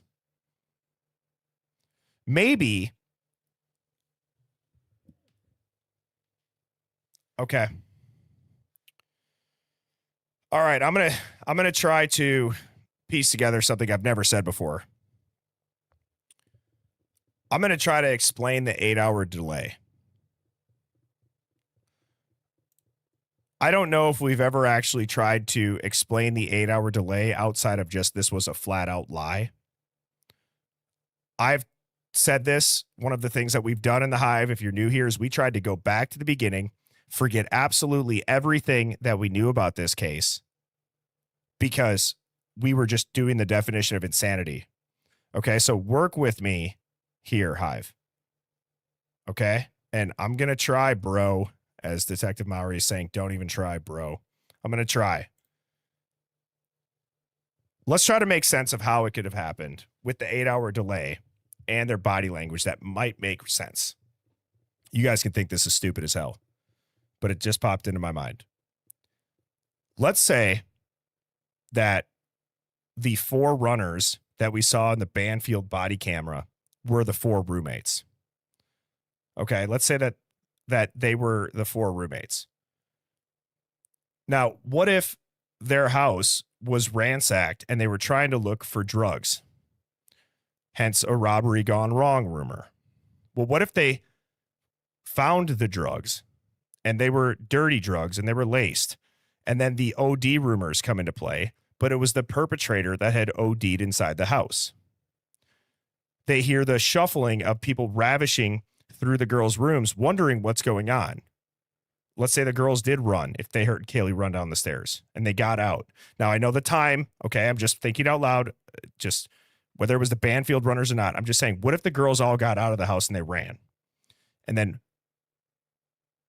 what if the other stuff about people crying and all that stuff, again, it doesn't make sense seeing somebody laying in the doorway. Forget what you know about the case. Just forget what you know about the case right now and let me finish this out. Well, then, if you're not hearing back and you're scared, did you really hear a quadruple murder, or did you just hear somebody ransacking through their bedrooms looking for drugs? They ended up finding drugs. They did the drugs. They OD'd on the drugs. And now they're passed out in the doorway and you don't recognize them. And you're scared, so you call your friend Hunter over. But you really don't know that because it was silent upstairs. And then that's why there's tarps that are put over the doorway, because we wouldn't have seen 4 bodies. We wouldn't have seen the size bodies that would be females. We would have seen a male. That's why we're not seeing the sheath. Shit, for all we know, maybe the blood in the knife sheath and the knife, because of the murder weapon, maybe, just maybe, they were cutting up drugs with it. When they OD'd, they passed out, they fell onto the drugs, and the knife stabbed them. And that's the blood. I don't know. Or maybe, I'm just thinking out loud, like for the 8-hour delay, it can't just be that they didn't think something terrible was happening. And this is just a theory that's outside of, okay, of course, maybe they were awake the entire time. They were on their phones. Again, I'm aware of all that, everybody. I'm just trying to think of something that might explain an 8-hour delay.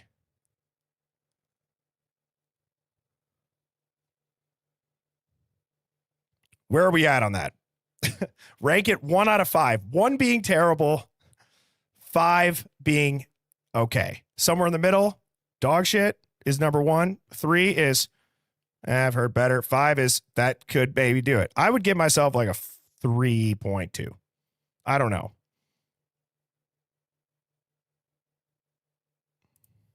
But that could explain why there's no blood in there either. There's no blood in there. Nobody was stabbed. We don't see anything. You just hear about it. Maybe, like, has anybody gotten a bloody nose in their house or cut themselves in their house? Like, you're going to tell me that nobody's bled at a party, at those house parties that they've had with all the random people in there, or a fight, or God knows what happens. They're clearly playing Fruit Ninja real life with a giant machete.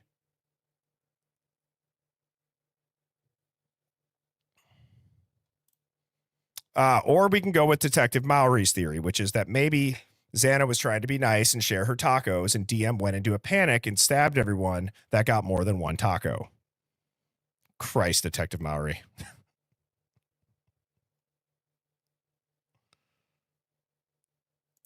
Yeah, and who let the dog back in? Okay, Brandon, says, I think they were placed there. Well, there's a lot of people that have said that. I don't disagree. Like the crime scene doesn't match how you would think it would look. Has anybody gotten kind of their, like, has anybody pieced together how they were placed there then? Because then it's like, well, where were they?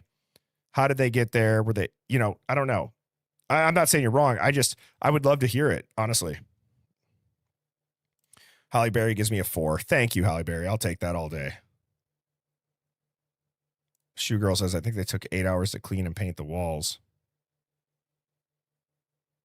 Pat Ward said, yes, I sliced my foot and bled through the floorboards. Your dog never went near the blood.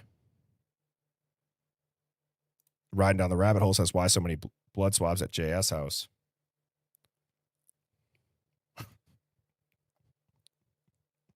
Not Lamey Jamie says, tacos or nose nachos? Nose nachos is just a wild line for snorting something. Jeez. God. Oh, you gotta love the freedom of speech, right? Feels good to be able to say whatever you want, doesn't it? Can I get an amen for freedom of speech here? Again, I just want to shout out the mods for how awesome they keep this chat. You guys rock. Birdie, remember, DM stated that morning on the body cam that she didn't know where Kaylee and Maddie were. Maybe that's because they were gone. Dude, yeah, exactly. She didn't know. I mean, she either is the biggest liar in the entire effing world, or maybe there's half truths to it that then, as the cops continued to interview her and talk to her in these, I guess, interrogations, if you want to call them that, have led her down this path of saying things like Dancing with Murphy. Or I saw a firefighter holding a bow and arrow that shot firecrackers, or whatever the hell their entire story could be pieced together of what they saw with bushy eyebrows.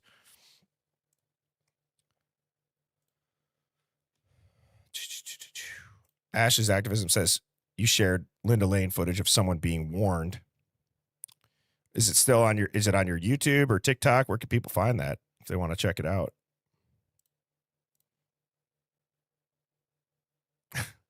John Doe Hunting says, show nachos and sound gas. Well, that's a great question too. Dana Allen says, how did the cops get reports messed up saying Kaylee was in Xana's room?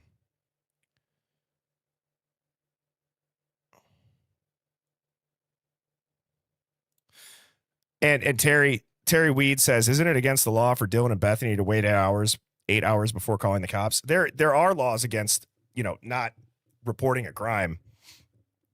I mean, in this case, like, I don't know how much that's going to, I don't know what the penalties are for that. I'll actually look that up. What are the penalties in Idaho for witnessing a crime but not reporting it in a timely manner?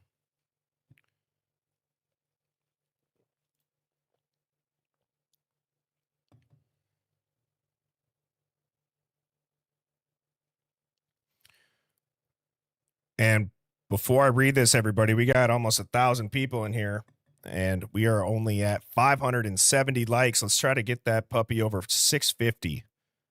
It takes 2 seconds. Just leave a little bit more touch DNA on that like button. Then Bryan Kohberger left at the alleged crime scene, and that would be epic. That would be awesome. I'd really appreciate that. But going back to the question, which is about the penalty in Idaho for witnessing a crime but not reporting it in a timely manner, the Idaho law is pretty narrow about this. There's no general legal duty for an ordinary citizen to report a crime simply because they saw it. Most times this surprises people, but it's the norm in most U.S. states. Morality says do something, but the law mostly doesn't. There is a Idaho statute, Title 18 of Idaho Code, which is misprison of felony, which is Idaho Code 18205. It applies only if someone knows a felony has been committed and actively conceals it from authorities. It's not, quote, failing to call 911 right away. It's things like hiding evidence, helping the suspect escape, or lying to police to cover it up. You can get 5 years in prison for it. Well, okay, maybe there is a penalty for it. Maybe there is a penalty. Maybe I was a little bit wrong about that one. But again, that's why it's important to look stuff like that up. We all learn something new if you didn't know that. Oh, yeah. 1111 says, no, it was a firefighter with a vacuum attachment that shot firecrackers. Stephanie says, show me your puppies. I don't know what that was about, but it sounded funny. Jalisco 7777 says that black truck that drives by when they bring out Murphy sounds just like the car you can hear on Linda Lane and the dog's reaction.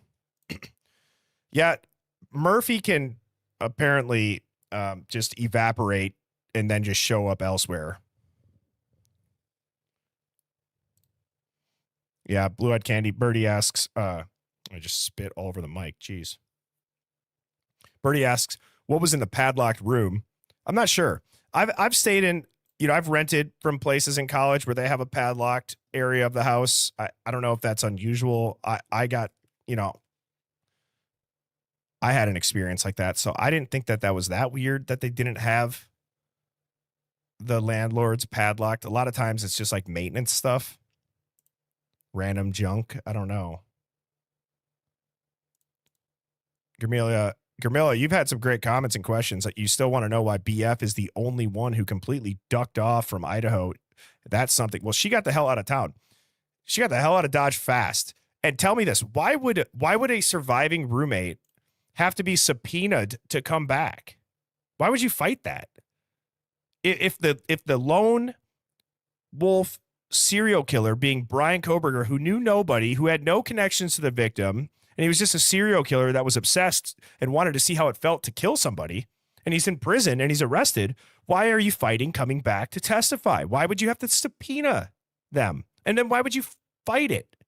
No, well, that's because, well, I think you all know the reason why. And it's probably because even if you want to be on the side of the fence of, man, I think Bryan was involved, but he didn't do it alone. Well, that's probably then, the biggest giveaway to it right there, in my opinion.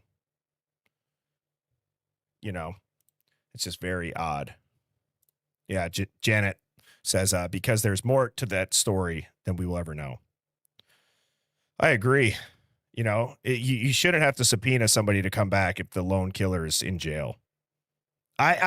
I'm telling you, it's a disservice and it's an insult to our intelligence that this narrative is what they're running with. It's also terrifying how many people don't question it. It's terrifying how many people want it to be Bryan Kohberger. And I've thought a lot about this. Why do people want it to be Bryan Kohberger so bad? And why is it that when somebody like myself or anybody in the Hive says, guys, what if we got it wrong? What if it wasn't Bryan Kohberger? Look at X, Y, and Z. Look at A, B, and C. What if it wasn't him? What if there's more than one person? Why does that make them feel some type of way? Well, I think it's because that narrative and Bryan Kohberger represents something that they hate in their own life.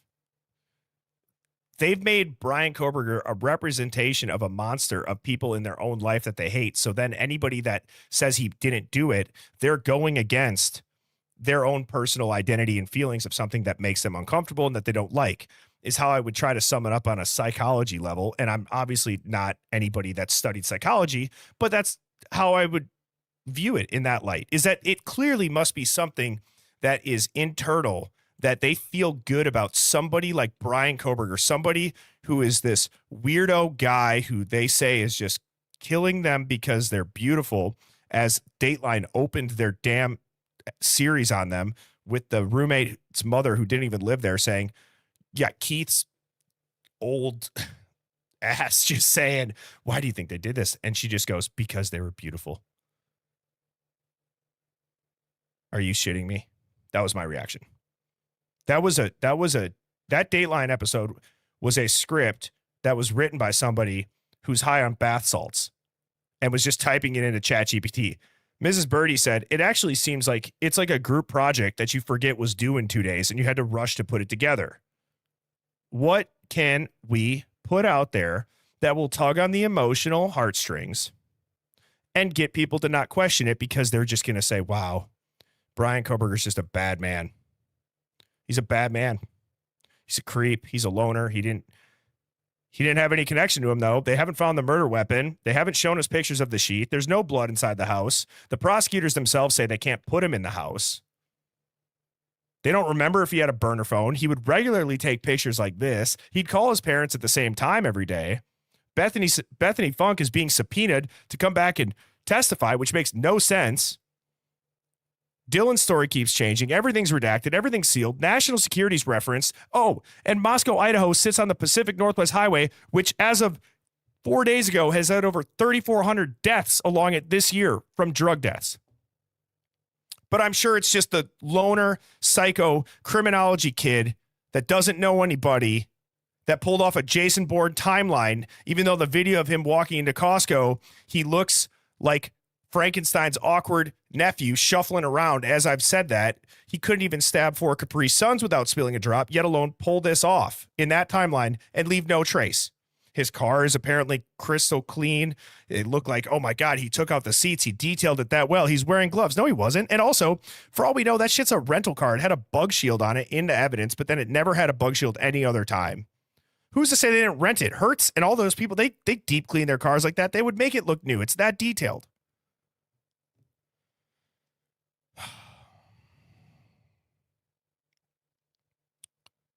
Man. You got Hunter's little brother maybe showing up.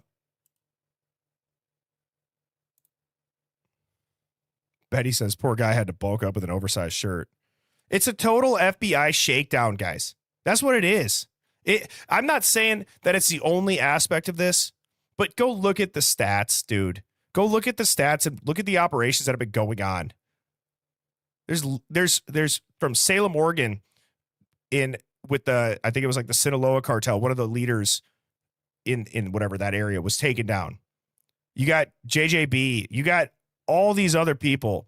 That area is so much worse than anybody knew. And then you start thinking back to Steve G's interviews.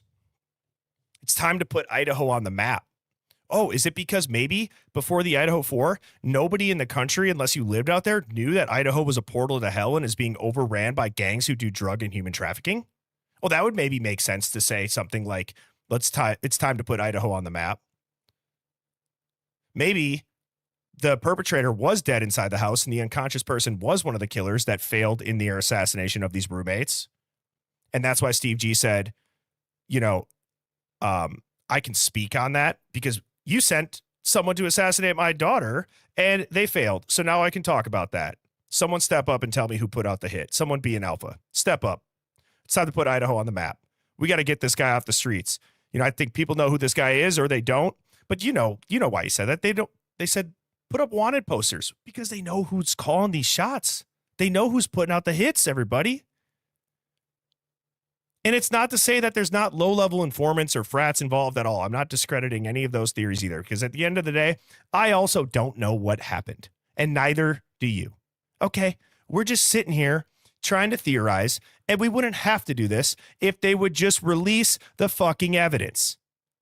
And then you could say, what, are you weird? You want to see the evidence? You want to see the crime scene photos? No, blur that shit out. But even though Netflix and all these other movies that they make millions of dollars off, they'll just show people's heads getting blown off in war movies, and they'll show rape scenes, and they'll show all this other shit in movies. But we can't see a public investigation that is nothing, and seems to be nothing like what we've been told and sold for multiple years now. And then we still have to get on the internet and get attacked by these couch commandos who are just a bunch of assholes at the end of the day. They're just mean people that are sorry. They're just sorry ass people that they got to attack us because this affects their life so much. Just shut the fuck up and just scroll. If you don't like this, go ahead, leave. Cool. I don't care. Justice comes from people like us who don't shut up about shit that is clearly wrong, everybody. I hope you all don't shut up about it. I'm certainly not going to shut up about it. And this is something way bigger than the Idaho 4. It's way bigger than Bryan Kohberger. This has everything to do with the fact that we know something went wrong in an investigation at the highest levels of the FBI that made the world news. And now it's victim shaming if we question Othram because they did an entire PR rollout to make one of the victim's family members the face of their company, which again, that has nothing to do with Mrs. Chapin. Insert any victim's family member as the face of a company, because now if you question Othram, you're victim shaming. You're questioning grief.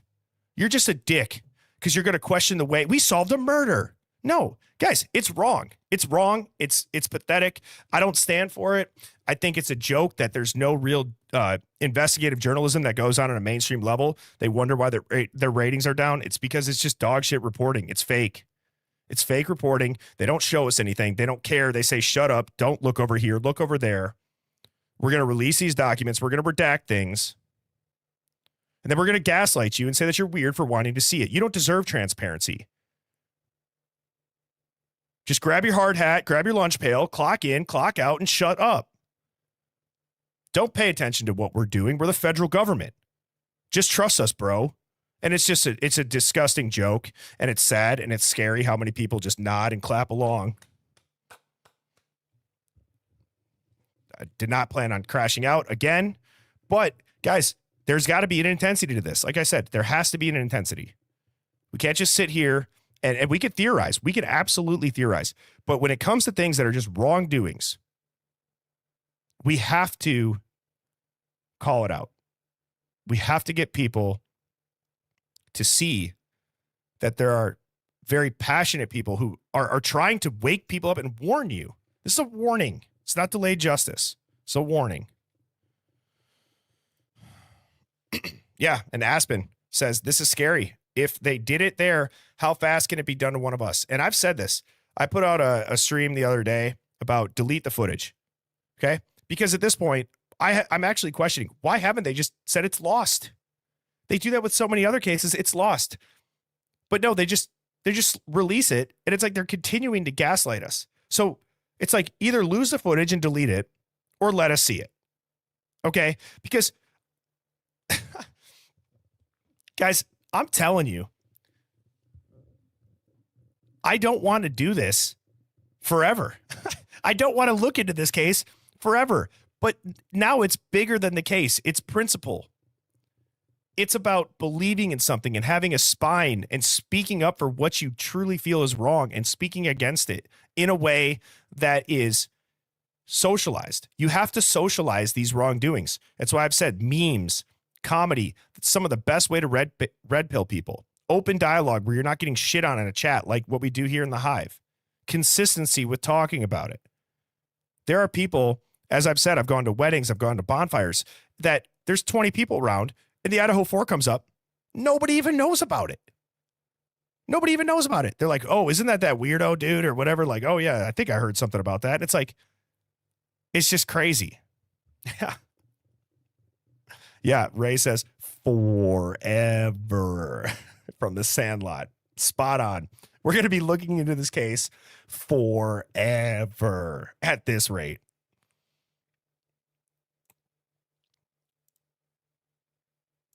Man. It's just, man. So, all right. Hive, what are your final thoughts? I'll do a rapid fire where I throw some comments up on the screen here. It's been a fun and insightful stream. Thank you all for tuning in. Let's get some closing thoughts here up on the screen. And I will be back live tomorrow evening, 7 p.m. Central, as I do every weeknight.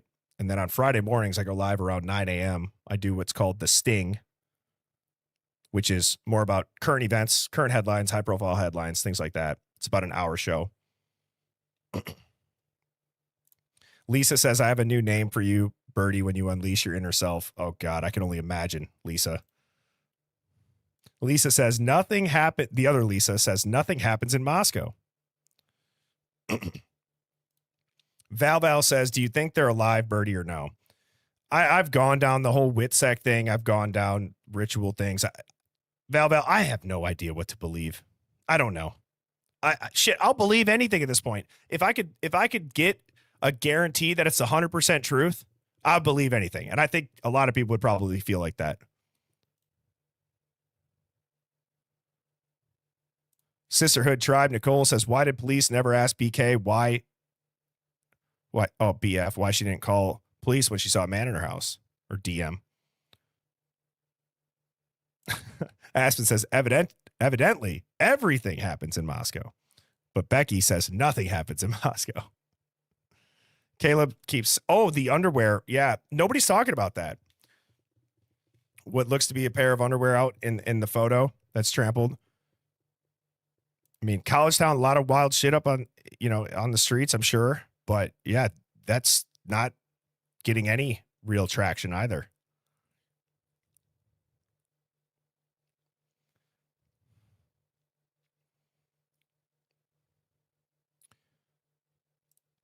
Pamela Smith says, I've had so many cases in my life, and this one takes the cake. I don't think it's real, and I'm not usually a conspiracy person. Why now? Welcome to the Hive, Pamela. That's epic. Chrissy says the families were threatened. 1111 says 30 years later, SpongeBob. A few moments later. Take it easy, Secret Soul Survivor. Cheers. Denise says it's just another form of control for him. Dry Cider says, my thought is people can't imagine that this system is that broken. That's why they want it to be BK so bad. Well said. That could be it too. I could have maybe gone a little bit. I could have gone maybe a little bit over the edge on that and said it's the whole psychology reason, but it very well just could be that. People, it's like, what do they say? It's a cognitive dissonance type thing. It just questions, it explodes their worldview in the world as they know it.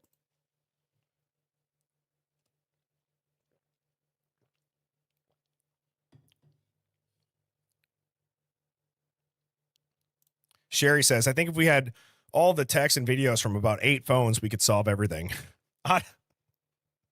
Top dog. That's so true, right? Is it really that simple? It probably is. Let's just see where is their digital breadcrumb trail? Does anybody know? Anyone? Bueller?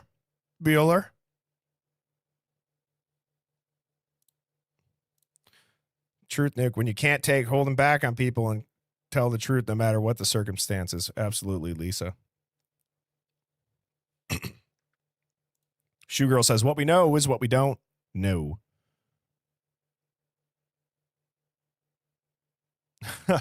And I think we should end the stream with this, which is what Aspen says, and that is, I want to see the damn sheath.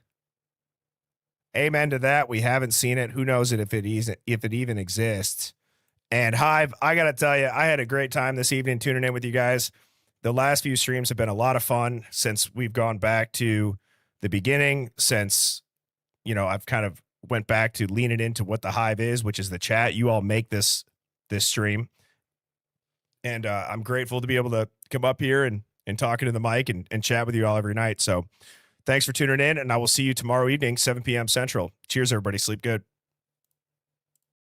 Birds flying high, you know how I feel. Sun in the sky, you know how I feel.